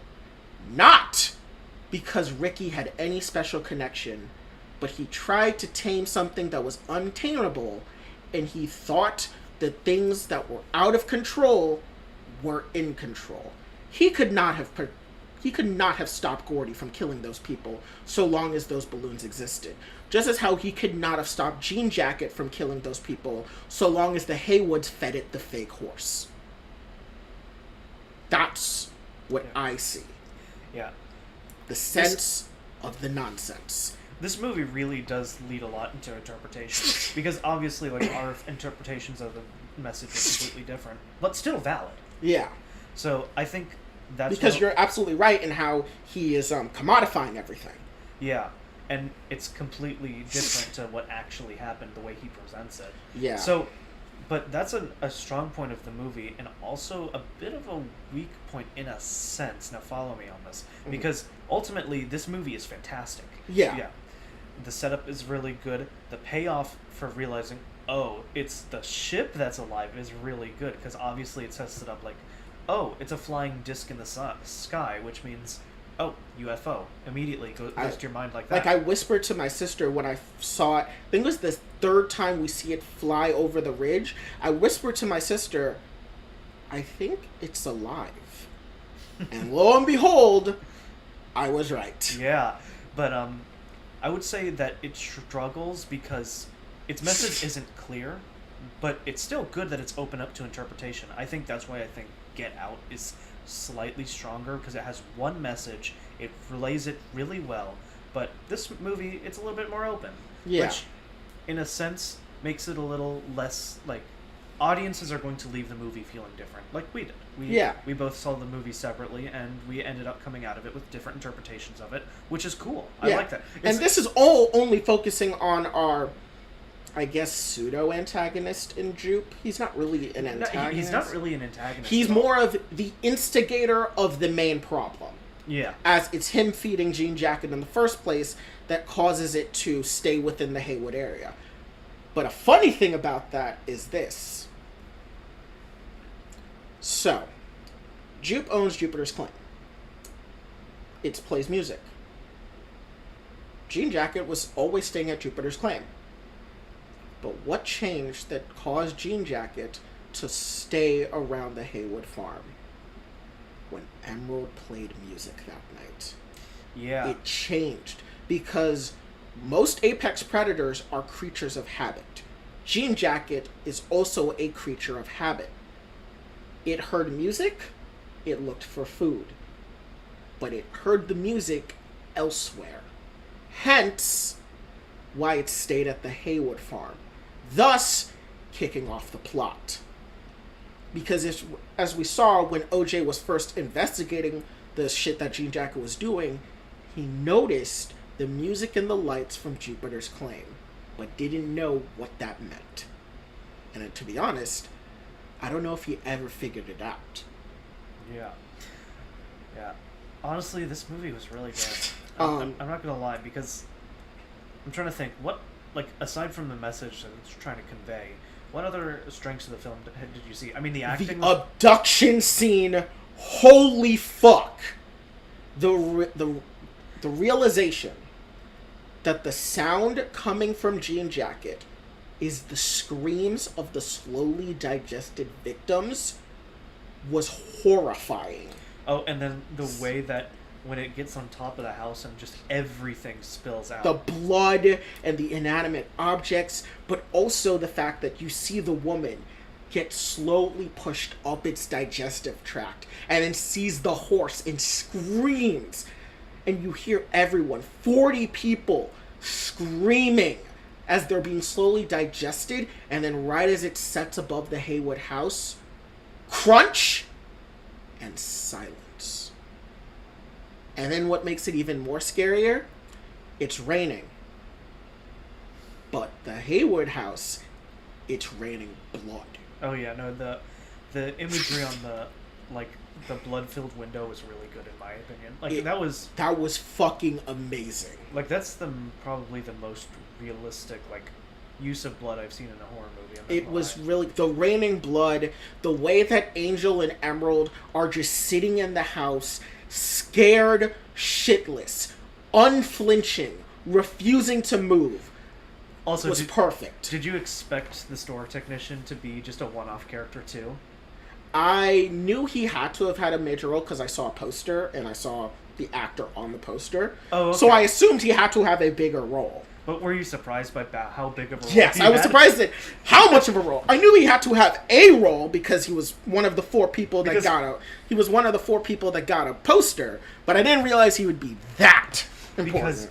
Because in the beginning was like, oh, this is just a one-off character, and then like in his first interaction with OJ and Emerald, like you see like, oh, he wants to be a part of it, but knowing like how movies are written, he's not going to stay in this story that long, right? And then he ends up being a mainstay in the movie, which is like, okay. Yeah, I mean, and he was really good. I really liked Angel's character. Yeah. In fact, did you know that in the original draft, Angel was going to die? But the actor Brandon Perea did not just convince Jordan Peele, but the Paramount executives to keep him alive for a sequel. And they agreed. Mind you, I don't think there will be a sequel. Yeah, but it is nice his character still got to live. Yeah. And the only reason he wanted the character to live was because he felt so in tune with Angel as a character, he couldn't just believe that he dies in an event like this. He believed that he would be with Emerald and OJ at the end happy. Oh god, and the way he actually avoids death, oh my god. It was terrifying. Like, he got wrapped in barbed wire. No, he wrapped himself in the barbed wire. I know, it was, oh my god. It was beyond painful, but he lived. Yeah. I really love that. Okay, were you not scared shitless when the 3 aliens that turned out to be Jupe's kids appeared in the barn? That shit was terrifying! Oh no, they filmed that really well. Seeing, like, you see, like, the mass that you almost think is a horse by the light switch, but then it turns into 2 masses, and one walks slowly forward, and you're like, what the fuck? And then you see the 3rd one hanging from the stable, and you're like, holy fuck, and then he just, like, punches it in the face, and it's a fucking kid. And you're like, oh fuck! Oh fuck.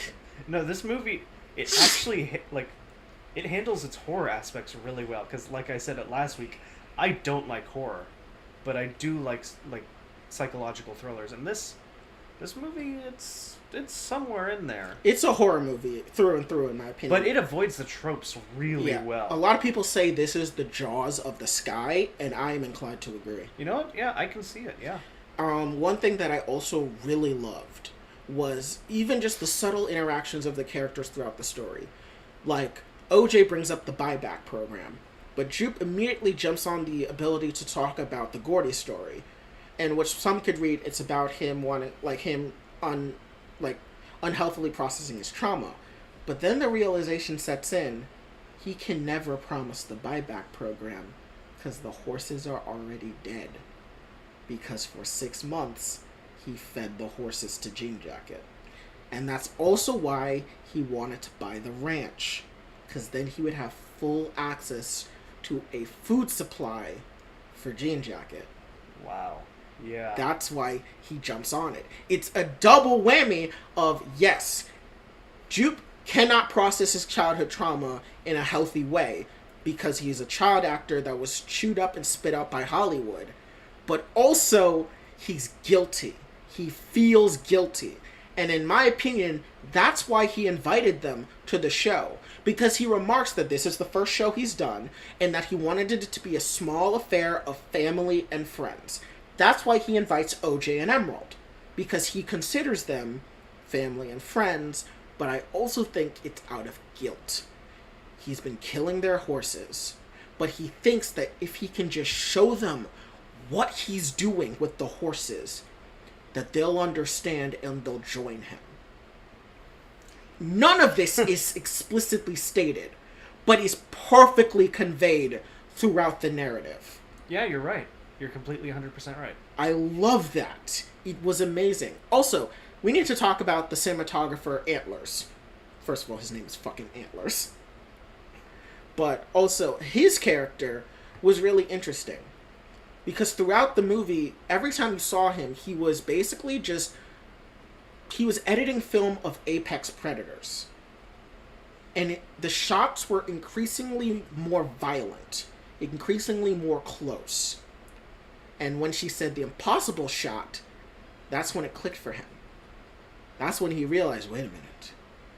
I could do this. All these things I'm editing, I can top it all.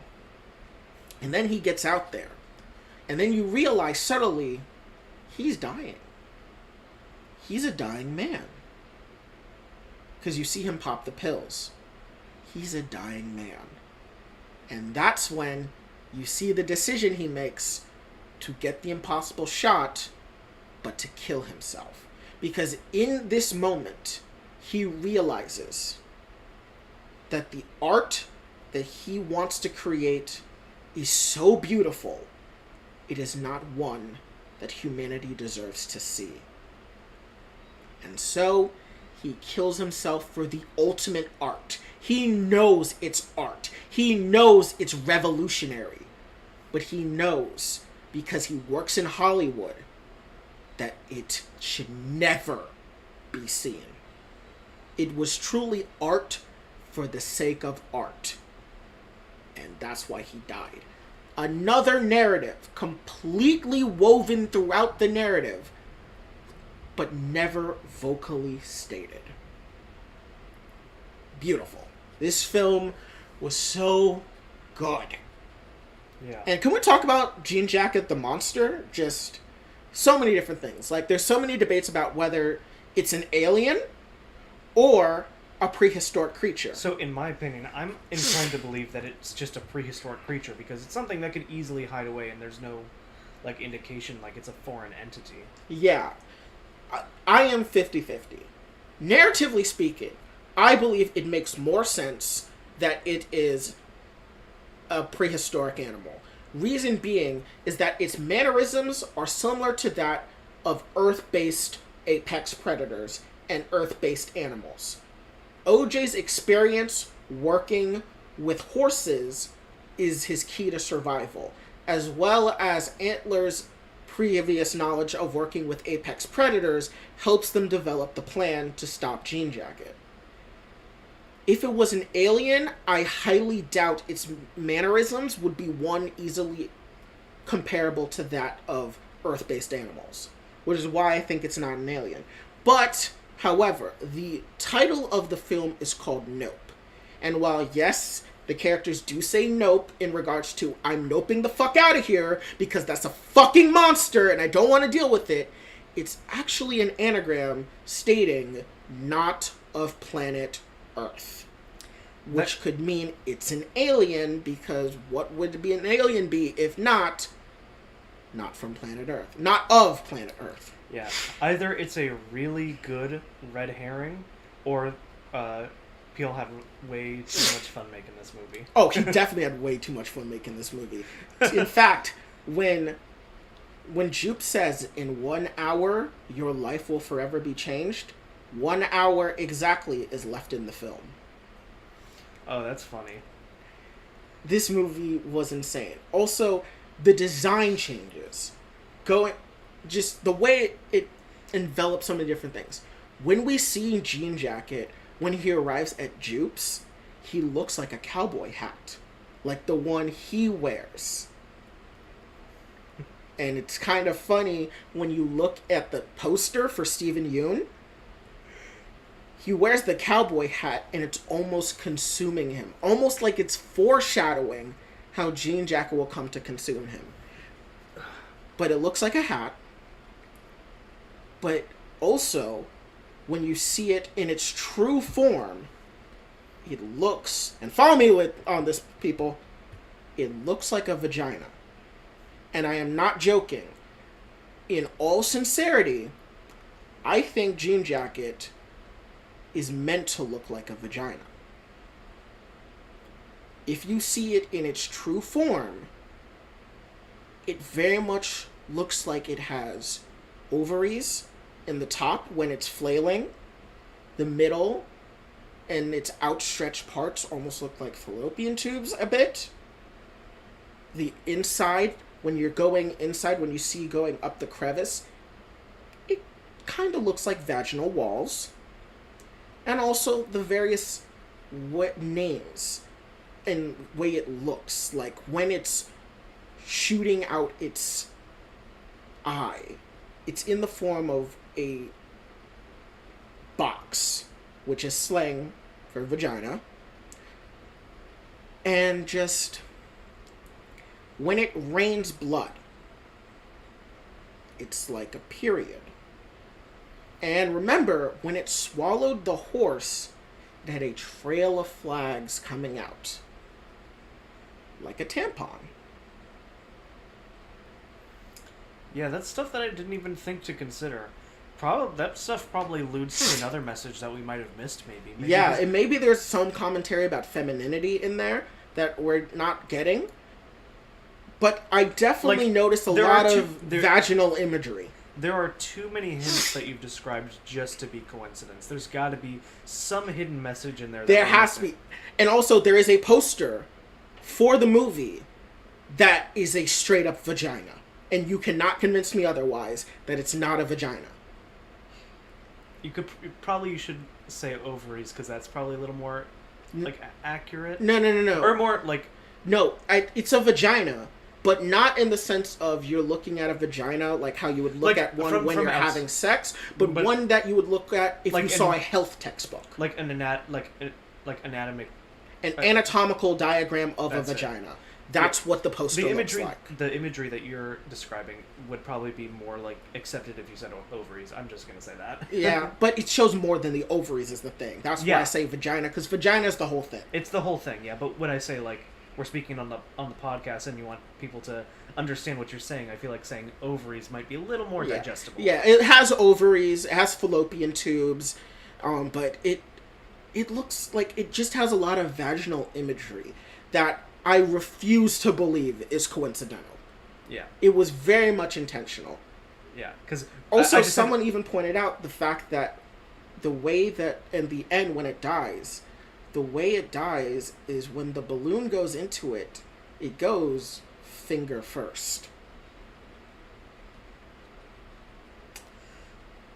Yeah.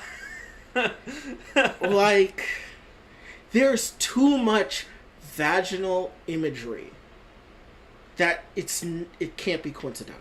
It cannot be coincidental. Yeah. All right.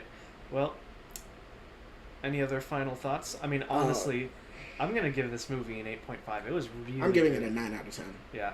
I only give it an 8.5 just because over the past 6 months, my media, like, analysis abilities have been, like, going a lot negative, but this is still really high for me. I give it an 8.5 only because I give Get Out a 9. I give this a 9. Yeah, because I don't think it's, like, right there, but it's really damn close, and so I'm going to give it an 8.5 because I think it's still a phenomenal film. It's just, there's so much to go into. Also, I wanted to talk about the fact that this movie focuses on black joy rather than black trauma. Because this has been a recent, not necessarily recent, but more prominent thing that's been happening within Hollywood, which is, yay, we're finally getting movies focused on black people. But almost always they're focused on black trauma. They focus on racism, and they focus on its brutal nature, which is completely fair because that's what racism is. It is brutal, and it is harmful to black people. But black people have more stories to tell than just racism. And this movie, Jordan Peele even says that this movie is about black joy, which you can see throughout the movie. The characters, while they definitely aren't happy all the time, they're being hunted by a fucking monster, they succeed. They triumph. They are black people that get to triumph. And it's not black people that get to triumph over racism. They just get to triumph in general, which is something that we don't get. A lot of people may have seen this trailer. I know I saw it, and I know Sovereign saw it. There's a trailer for a movie called Till, that came over before the playing of this movie. Which, obviously, it's going to be a telling of the Emmett Till tragedy. Which... The lynching of Emmett Till, which, on the surface, one may say, well, that's nice, giving more awareness. Because it's something that's rooted in racist history. And yeah, it's one of the most prominent and famous lynchings in American history.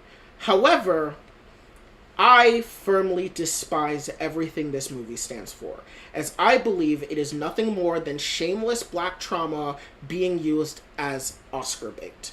The lynching of Emmett Till in no way lends itself to being a story that can or should be used in a narrativized film. It is the brutal cross-section of racism, sexism, abuse, and many more.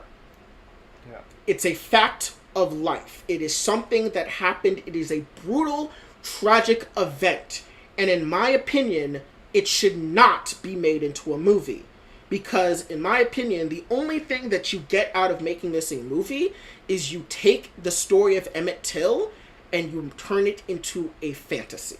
You turn it into a myth. You mythologize the real life lynching of a real life child. And that is an example of black trauma and how it's commodified. And how this movie in Nope defies that.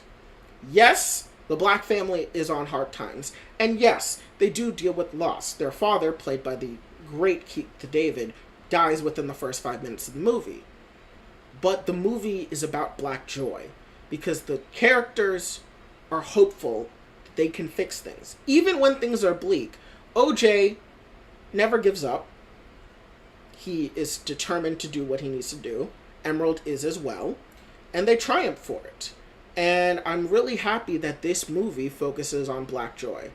And I know some people, when talking about black trauma, they point to Black Panther Wakanda Forever with the massive tributes to Chadwick Boseman and T'Challa. But I disagree in calling that black trauma exploitation, simply because out of universe, Chadwick Boseman was a beloved actor within Marvel, within Disney, and within the acting world in general. And of course, he was gravely missed, as this was supposed to be another movie in a long catalog of great performances by him that unfortunately never got told. But in universe, T'Challa is not just the beloved king of Wakanda, he is a beloved hero within the superhero community, trusted by both Captain America and Iron Man before the latter's passing.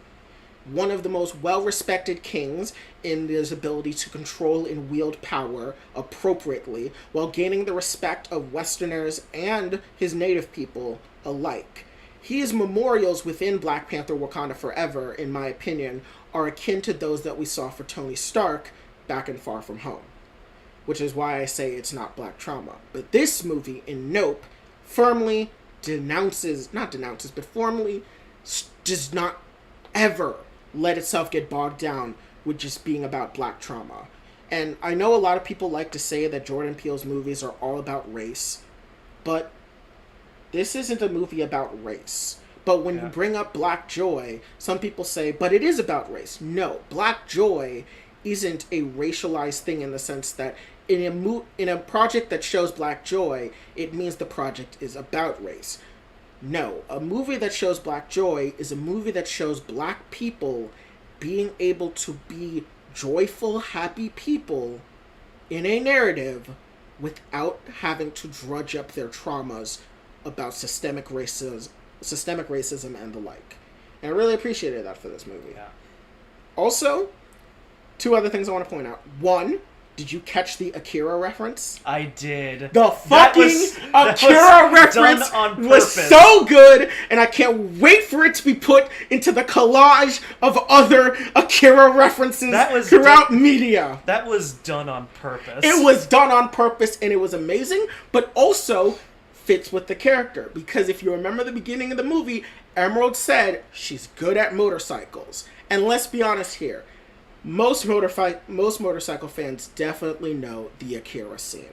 It's fucking infamous. Yeah. So it would make perfect sense for her, being a relatively young person who's into motorcycles, is definitely someone that would have tried to replicate the Akira scene. And she fucking did it, and I loved it.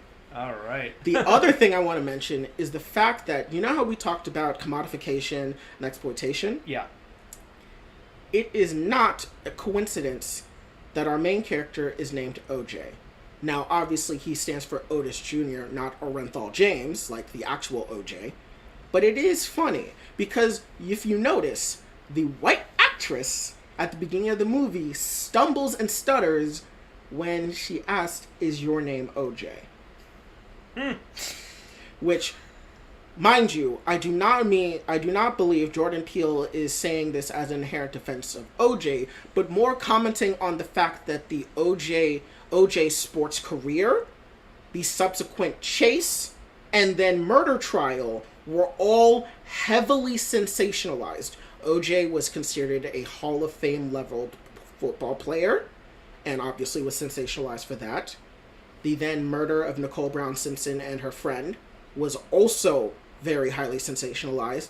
And then the trial And then subsequent media that has come out since then, such as the very trashy movie, The Murder of Nicole Brown Simpson, which is fucking awful and disrespectful in every way, talks about the commodification of OJ, which I thought was very interesting. Another thing I wanted to bring up was, so you remember when we see the flashback, when we see the point of view of watching Gordy kill? Yeah. So apparently, this was according to test screeners, and you can even see this in trailers. This is supposed to be the perspective of a mass shooter. He was going to the set of Gordy to kill everyone there. But as he enters the studio lot, he sees people running away, and then he enters the lot, and that's when you see the blood on the door, and you peek through, and you see Gordy, and then he shoots Gordy and saves Ricky. I don't know if I like that. Yeah, I'm glad it was cut. It's an interesting idea. It's an interesting idea. I just don't think it would have worked with the plot. It really would. Which is why I'm glad it was cut. Because this movie is already handling a ton of messages as is, and including a mass shooter plot point. I don't know if I would have liked that. I'm gonna be honest with you. I'm glad they took it out, but it was definitely interesting to hear that would have been what saved his life, which I will say would have added another dimension to Ricky's ability to process trauma in bad miracle sense, because think about it. If that was a continued plot point, his survival is a string of miracles through his eyes. The shoe lands.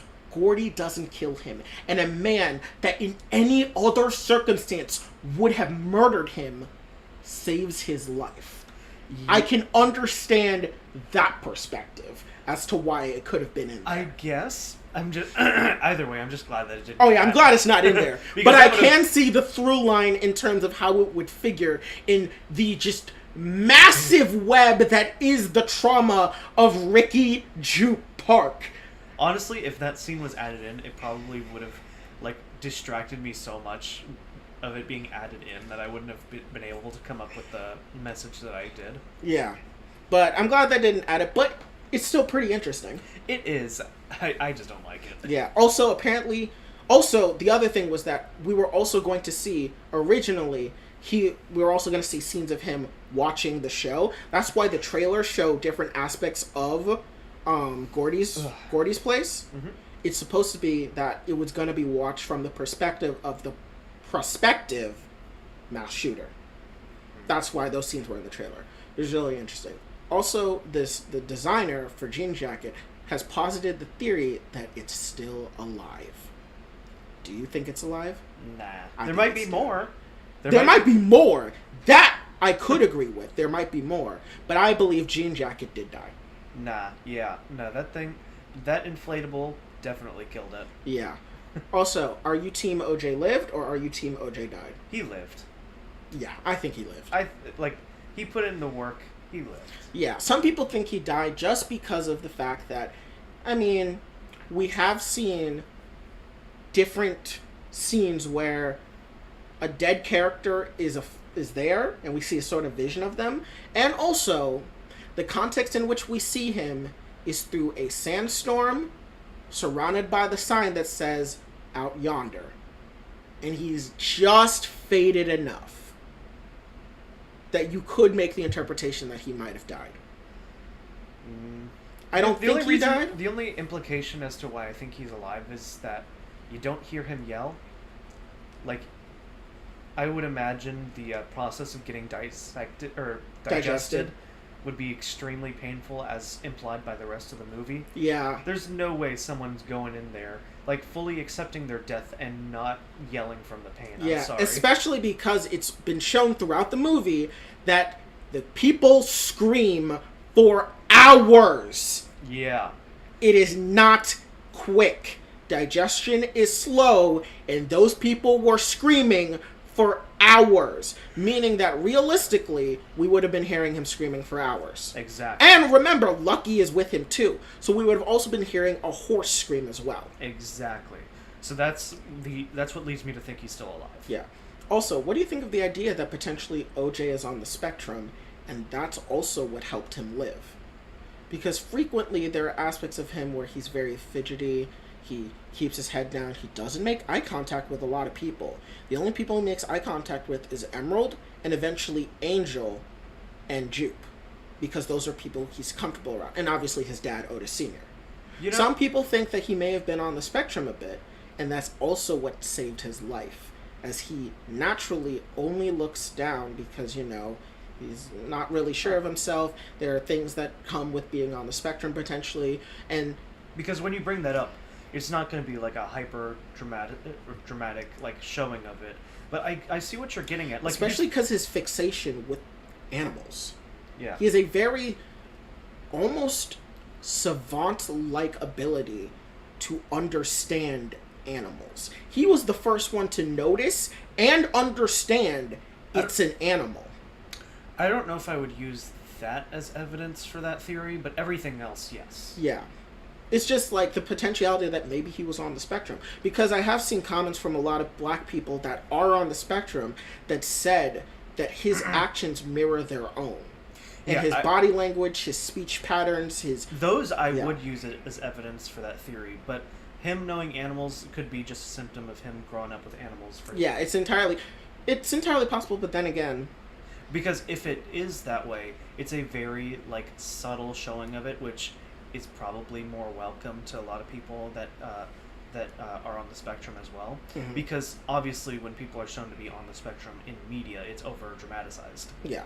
Also, the fact that Emerald is most likely gay, giving us a gay protagonist in a horror movie, where finally we don't kill the gays. Huh.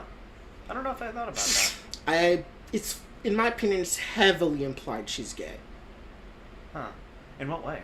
Or in what implications? Her mannerisms and certain language within AAVE that she uses are more akin to those used within black queer communities. Oh, okay. So it's nothing that I'm familiar with. It's a lot of her mannerisms and things that she says and things that give off the vibe that she's into women. And also there is that one scene where she's very distracted talking to that woman, wherefore Lucky, freaks out at the guy holding stuff in his face. That's pulling at strings, but if you're using the other thing that you said, I can buy it. Yeah, that she's most likely queer. Okay, this is a weird thing, but Angel's coworker Nessie? Yeah. Do you think she was supposed to have a wider role? Her name is in the opening credits. I feel like because she's not, like, she has, like, a one-off line, like, she's a character in the film and not just, like, a background character. But then but she only shows up to say, so is Otis okay? And then you never see it. Because it implies that she knows what's going on. Yeah, you never see her again. It almost makes me wonder. Now, hear me out on this. The subplot, there was a sort of romantic subplot that was going to happen between her and Emerald. Huh. That could be interesting, but... And I think they cut it out just because they believed that romance was just not something they could fit within the movie. You know what? Yeah, because this movie was still... the script was really tight. Yeah. So, yeah, I'm guessing that it probably it was really weird. She got, like, a billing name. She's put after the 4 main characters. Actually, the 5 main characters, being OJ, Emerald, Angel... Ricky, and Antlers. Her name comes up before Keith David's. So, I wonder if she had a subplot that was cut out of this movie. Probably. Yeah. But, anyway, I think that should just about wrap up all of our thoughts on this movie. There's just so much. This movie is amazing. Which, let's be honest here, cinema has been disappointing us for the past year. Really, there haven't really been big names to come out this year outside of Marvel. Because... The Batman. The best movie we've reviewed so far on this channel. Yeah, there are, like, very slim, like, we have a very small number of, like, movies that we genuinely enjoyed in theaters. Because I would say the top 3 movies we've reviewed in this is Batman at 1, Nope at 2, and Dune at 3. Yeah. Yeah, I would say if we had to rank a 4th, it would be No Way Home. Yes. Yeah. I would say that would be a fourth. And a fifth, let's not go there. Yeah. Let's not go there. Morbius. Shut the fuck up. Shut the fuck up. But yeah, I would definitely say this is the second best movie we've reviewed on the channel. In my opinion, this is firmly a top 2 movie of my top movies of the year. Number 1 being The Batman, number 2 being this, and I have a very sneaking suspicion that number 3 is going to be Dragon Ball Super Superhero, which is coming out later on this month, so look out for a review of that. That's going to be coming out, despite all the spoilers being out on the internet and most Dragon Balls knowing it. We're still going to review it as if you don't know about it. I'm still trying to convince myself that I haven't seen the leaks yet. Yeah, you do that. He definitely knows. Oh, it's working wonderfully. I don't know anything about the movie, even though I've seen the leaks. Sure, he doesn't. Anyways, yeah, and honestly, it was a breath of fresh air. Also, the cinematographer is Christopher Nolan's cinematographer. Really? Yes. So that's why it also looked beautiful, because it had a great direction and a great cinematographer. As you know, he did what is it? Tenet, which great movie. He also did Nolan did Interstellar. Yeah. He did Interstellar. He did Inception. That's the one I'm thinking of. Yeah. And I believe he also did some work on the Dark Knight movies. Which, I mean, really good cinematographer. I mean, Interstellar, definitely known for its cinematography. But yeah, overall, I rank it a 9 out of 10. Sovereign ranks it 8.5. Yep. Overall, good movie. Definitely gonna say Jordan Peele's batting 3 for 3 on directing movies, and yeah, we have a nice trilogy of movies for Jordan Peele, each dealing with different aspects of exploitation. Which, as leftists that love media, this has literally been a treasure trove of leftist media analysis for us to go through. Yeah, it's just been so good. Yeah, finally getting a form of media that truly, lets us just sink our teeth into it. Because the closest we get to being able to give leftist media analysis in films was the Batman and Dune, and some aspects of Star Wars, because Star Wars is inherently political and was made to be political. Yeah, because, Jordan Peele has thrown his hat into, a way to convey that message in film. Because remember, Us... It was a commentary on class, being, you've got the upstanding middle class family, and then you've got the people underground, the tether, who obviously represent the middle class's disdain for the working class. And the lower class at that as well. The ones even below the working class. That's right. So, yeah, but overall, God, this movie's so good. The more I think about it, the more... I really want to rewatch this movie, but I'm kind of in the mood to rewatch Us now, I'm going to be honest with you. To be honest, we should... When this movie comes out on streaming, we should just watch Get Out, Us, and Nope back to back to back. Oh, let's invite some friends over. Let's make it a good time. That would be a very good time. I really like Jordan Peele's movies. I think they're really good. I think Nope was amazing. Daniel Kaluuya, Keke Palmer, Steven Yeun, Brandon Perea, they did great. Also, by the way, when you saw Keith David, you knew he was dying, right? My sister and I saw him, we're like, oh, he's not making it past 5 minutes. We were like, he was not in these trailers, he's not making it past 5 minutes. Especially because Keith David, he's the legend. I mean, he played Childs in The Thing. He's Pastor Greenleaf in Greenleaf. He plays Mongol in Young Justice. He is very prolific in all that he does. So when you got a big name like him in the first 5 minutes of your movie and you didn't see him in any marketing, you know he's dying. All right. Well, I think that wraps up all of our media segments for today. Yep. Nope was a very exhaustive review, but it was one we were really excited to talk about.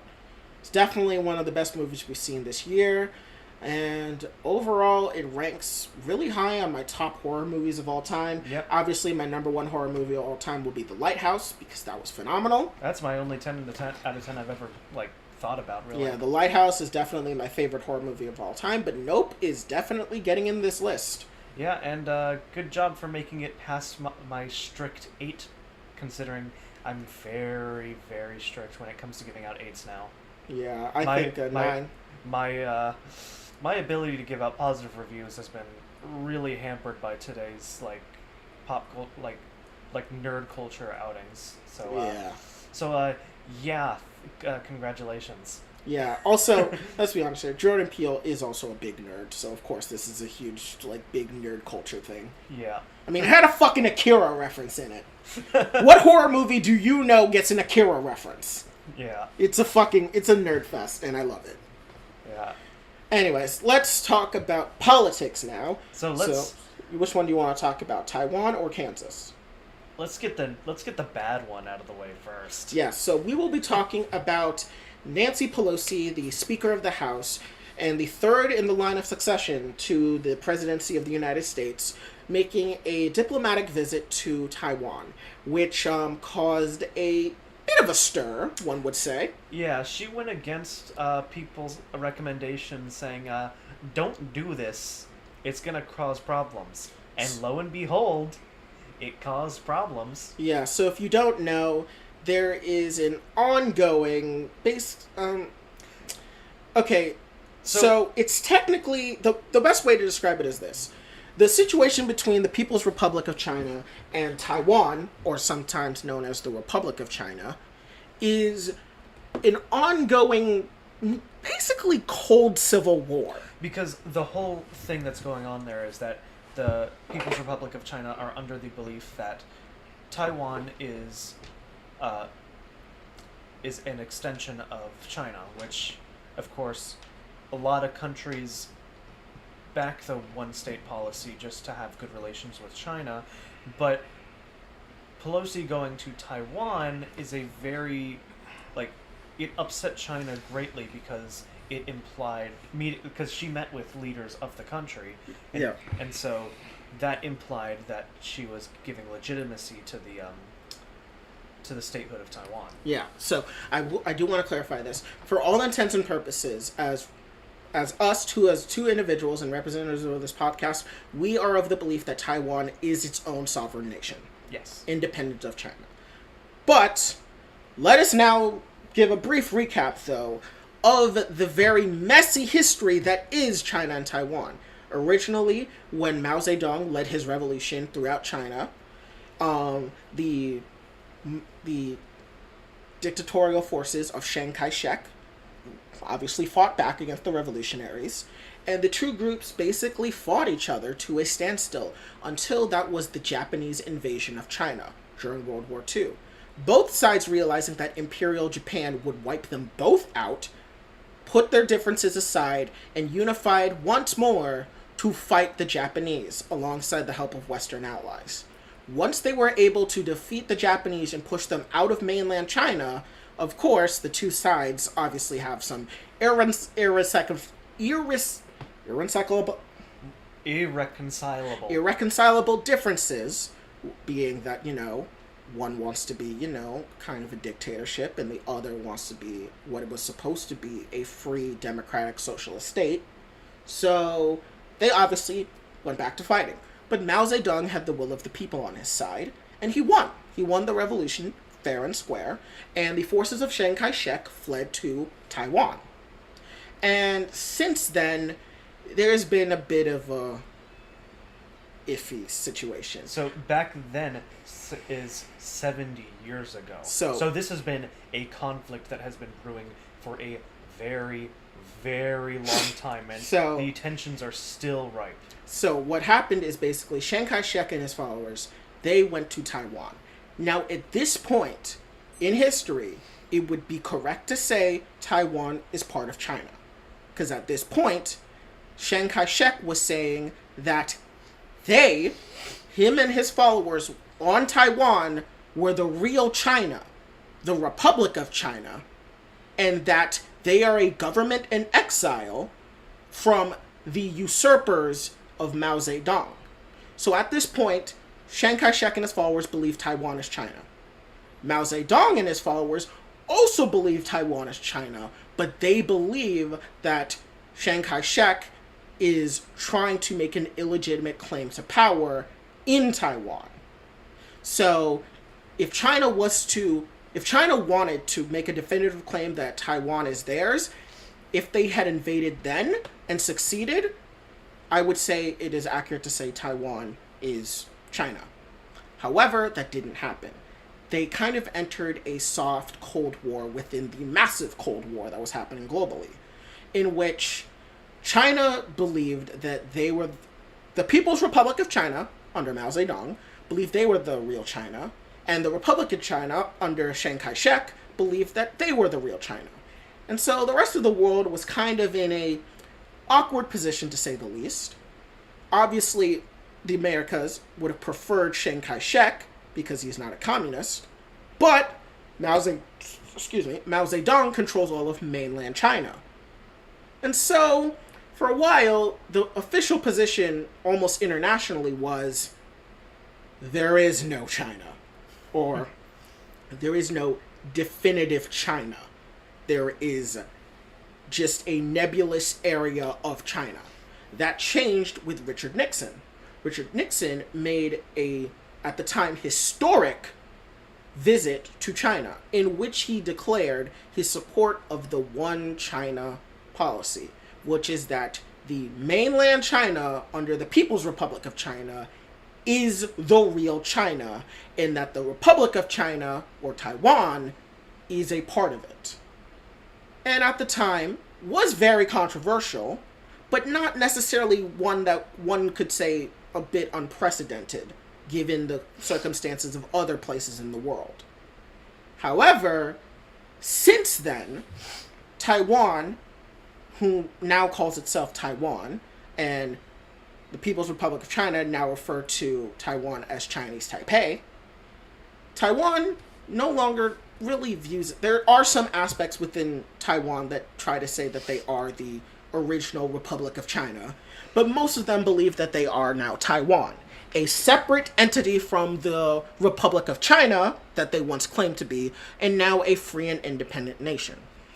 The People's Republic of China, however, disagree and still believe that this is Chinese Taipei. The rest of the world has since switched opinions. While formally all countries worth their salt do believe that Taiwan is Chinese Taipei, most countries act that Taiwan is its own separate independent nation.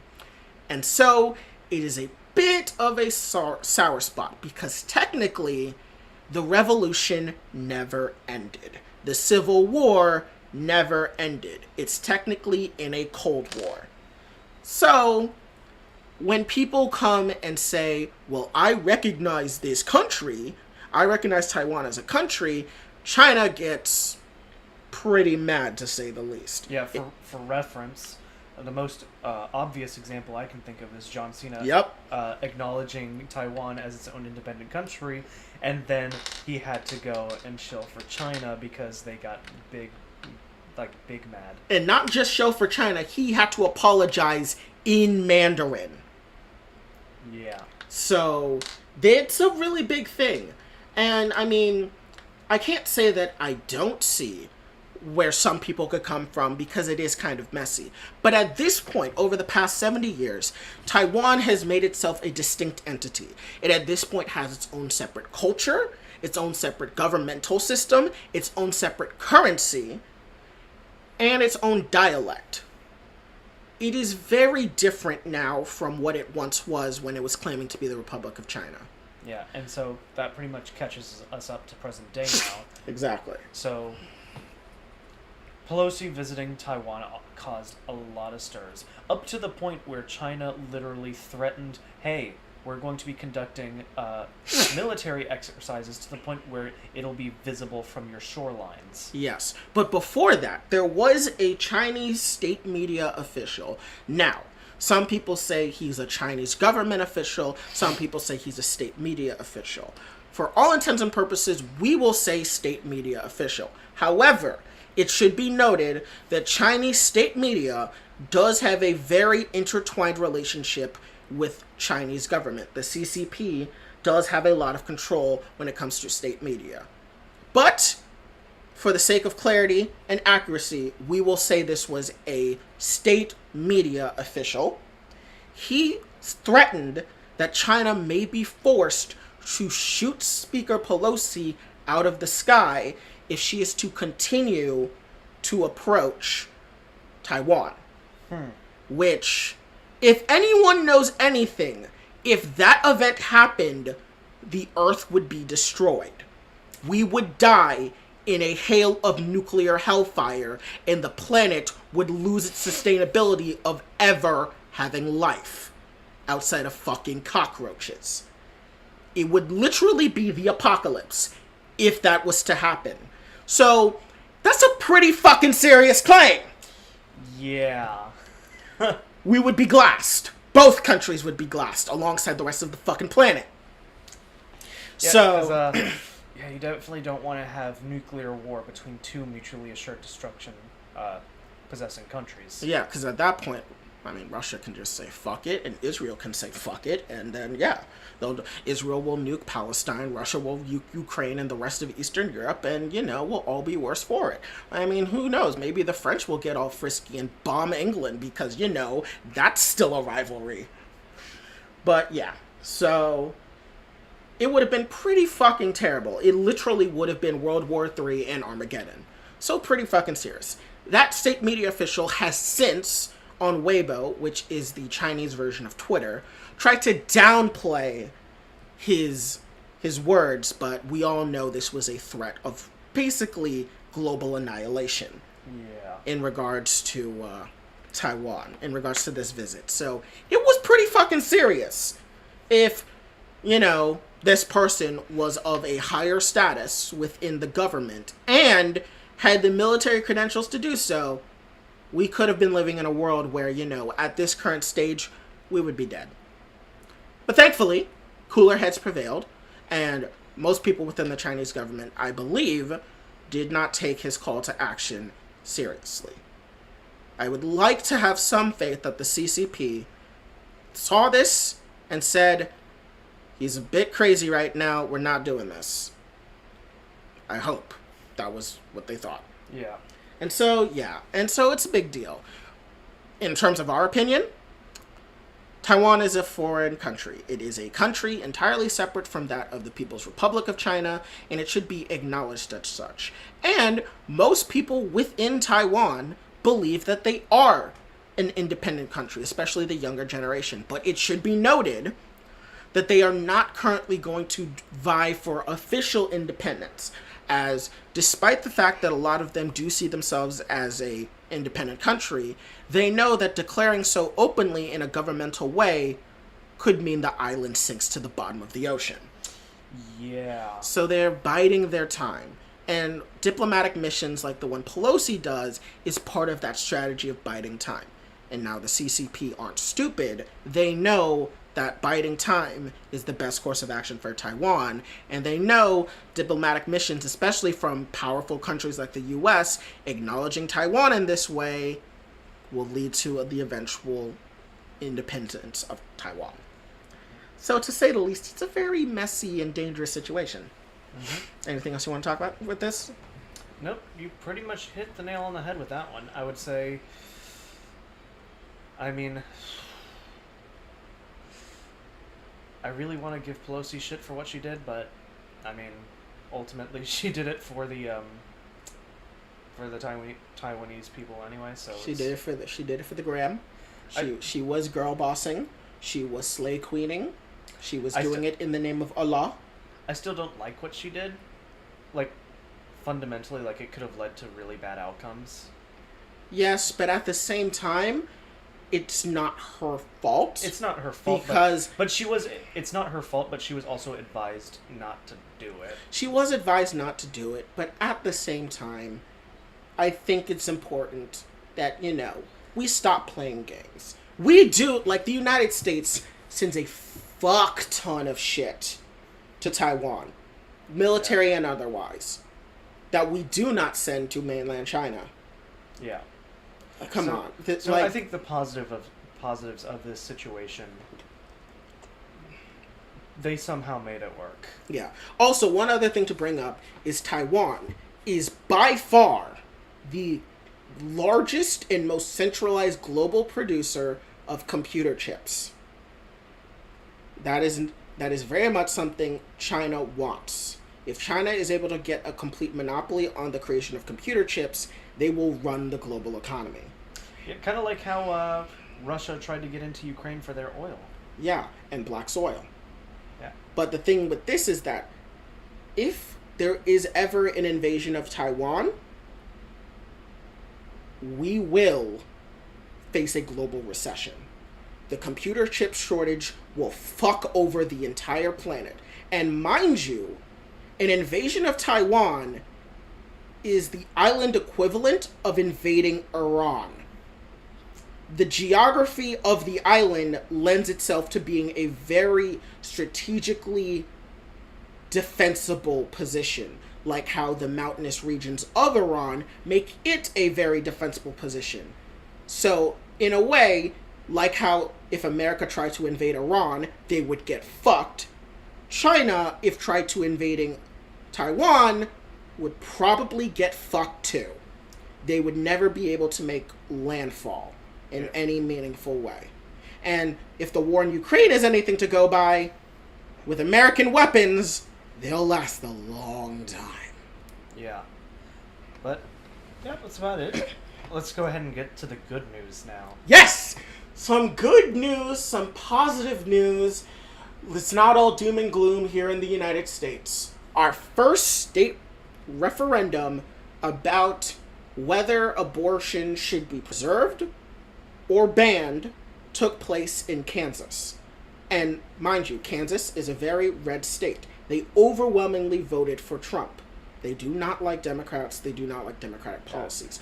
But in a shocking, near landslide victory, abortion rights have prevailed, and the people of Kansas have voted to maintain the woman's right to an abortion within the state of Kansas. Now, you may ask, how did this happen in such a red state? I mean, let's be fair here. Like, the Republican media has been, like, filled to the brim with anti-abortion sentiment. So how did this win? Oh, it's because people don't want abortions to be illegal. That's it. Yeah, the reality of the situation is that for as much as we see government officials and court officials talk about how they hate abortion and how they want to ban abortions, they are not representative of the people. That's the funny thing about conservatism. Conservatives, while they definitely have a lot of support from their constituency, their opinions and their values kind of don't actually, reflect that of their constituency. Abortion is one of them. 3/4 of Americans believe that abortion should be legal. And I'm not good at math, but if I'm reading that correctly, that would mean a sizable portion of Republicans would have to believe that as well. Yeah. And so, that is why they were able to do so, Honestly, it's probably the Republican women swinging that vote. Yeah, it's probably Republican women, and even Republican men. There are definitely some there, yeah. I'm just saying, like, they probably, of the Republican base, they probably contributed to this victory, hands down. Yeah. Because, let's face it, men don't know it. Like, Republican men don't know enough about the struggles of pregnancy to even, like, worry about it. Like, it's probably more than just a fleeting thought for them. Yeah. But also you have to remember Democrats voted and independents voted. Oh, and in fact, this referendum had a very sizable voter turnout, more so than you would expect considering how voting usually tends to happen within non-presidential elections. This referendum actually had a sizable voter turnout. Which, you know why? Because Republicans made young people upset. Yep. Because, turns out when you strip people's rights away, people are going to come out en masse against you. Yeah. Which, I am very surprised a lot of young people didn't take the black pill. Yep. But I'm glad they didn't. Yeah. They didn't take the black pill. They still hard, and, like, that's the big thing going into these midterms, is that, let's face it, a lot of entitled young progressives are probably going to be taking the black pill right about now, and we got to fight against that. Yeah, we really should, and thankfully it looks like we have this. And, this does reinvigorate some hope and kind of reminds us that, for as much as Republicans scream and holler about state right this, state right that, if we had a lot of things left up to state referendums, a lot of things that we would want would actually get passed. That's actually very funny in the paradoxical nature of Republicans screaming about states' rights. They claim states' rights, but if they were truly about states' rights, they would run statewide referendums.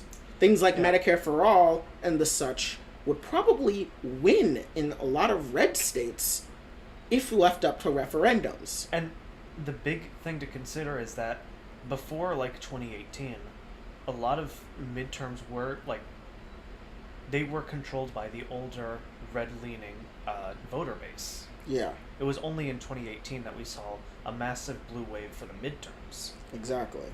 So, seeing that again in 2022 sparks a bit of hope, because, I mean, there are a lot of blue districts that are, or purple districts that are now starting to lean blue because of what's been going on and what Republicans have been trying to accomplish here. And so, now, I don't like the trade-off of that. I don't like the fact that the current trade is, we're going to win one midterm by eliminating women's rights for 20 years. Because let's face it, we're not going to get this fixed anytime soon. Yeah. So, I don't like the trade-off. It's not worth it in my mind at all, but hey, if we got 2 years of stalling fascism, you know what? I'll work with what I've got. Yep. I really hate that it not downgrades, but it denigrates like half of the U.S. population in the process. It really sucks. But this is what they've been gutting for the past 50 years. Eliminating this right in the Supreme Court has been their goal, and so we just have to fight it. Yep. Mind you, this is still a hopium segment. Yeah, and I'm honestly, like, if it happened in our state of Florida, we would defend abortion rights. Yeah. We have 15 million people in this state. Do you know how many people in this state probably have abortions? Yeah. A lot. A lot of people in this state get abortions. Yeah. And also, especially our area. There's a meme about our area. Yeah. So we won't specify which bubble we're in. But we're in a bubble, and there's a meme about it. But, yeah. Hold on, I have a meme for that. But, yeah, this is a very good hopium segment. And keeping in tiding with that, we have another hopium segment. Okay. Which is the U.S. Senate finally did something. And they did something good. They voted and approved of Finland and Sweden's application to join NATO. So, go ahead and tell me, what was the vote count? So, the vote... Oh god, I don't like the sound of that. The Senate... Okay, I'll just read the article. The U.S. Senate approved on Wednesday Finland and Sweden's ascension to NATO, the most significant expansion of the 30-member alliance since the 1990s as a response to Russia's invasion of Ukraine. The Senate voted 95-1 to support ratification of accession documents, easily surpassing the 2/3 majority of 67 votes required to support ratification of the two countries' accession documents. Who was the one? I don't know. Find that out for me fast, because if we can find out who voted no... Of course. Oh no. Josh Hawley. He's not even the craziest one in there. Yeah. What? 95-1.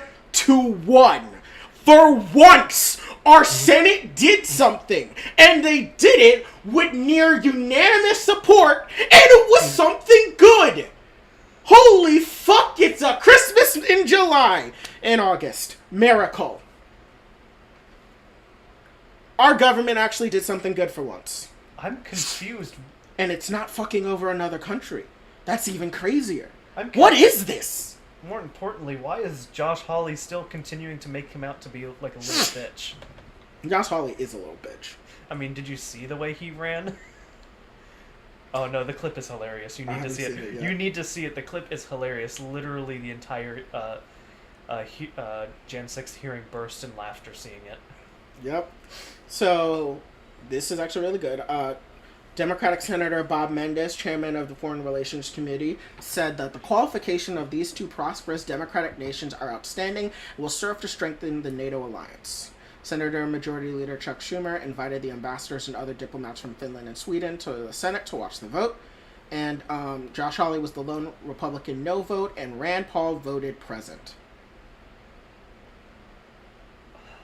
Of course he did. So there was 95 yeses, 1 no, and 4 presents. That is an overwhelming majority of people supporting this. And it's good. Finland and Sweden have felt pretty antsy about Russia ever since they invaded Ukraine several months ago. And they felt that, their time is numbered. But if they join NATO, they will be protected. Russia will never set foot in those countries in a military operation, lest they want Moscow to be reduced to glass. Yeah. So, this is an absolute win. Yeah. I see this as an absolute win. Yeah, we get to have a stronger defense against Russia. And we also get to make fun of Josh Hawley. It's a twofer. Yeah, this is the strength of anarcho-NATOism. God damn it. God damn it. But yes, this is actually really great news. I'm really happy to hear this. And it came out literally right before the podcast started. And it has been updated as we've been doing the podcast. So I've been keeping track of it up until we got to our politics segment. And this is really good. Yeah. So, yeah. The alliance is now 32 members. I mean, they're not fully in yet, but with United States support, they're most definitely getting in. Yeah. And it'll be very good. It'll bring a good amount of security to the people of Sweden and Finland, who probably feared a bit. Because after Ukraine, Finland would be the next country to cross. Finland or Estonia. Yeah. Though, isn't there something significant about Finland that Russia wanted to get, if they would want to go after a country past Ukraine, it would have been Finland? They have beef. Yeah, they did have a beef, right? Yeah, they have had beef, and Sweden and Russia were empires that went to war a lot in the 1600s. Have you heard of the Great Northern War? No. That is a massive war fought by the Swedish Empire and the Russian Empire, and it was not poggers.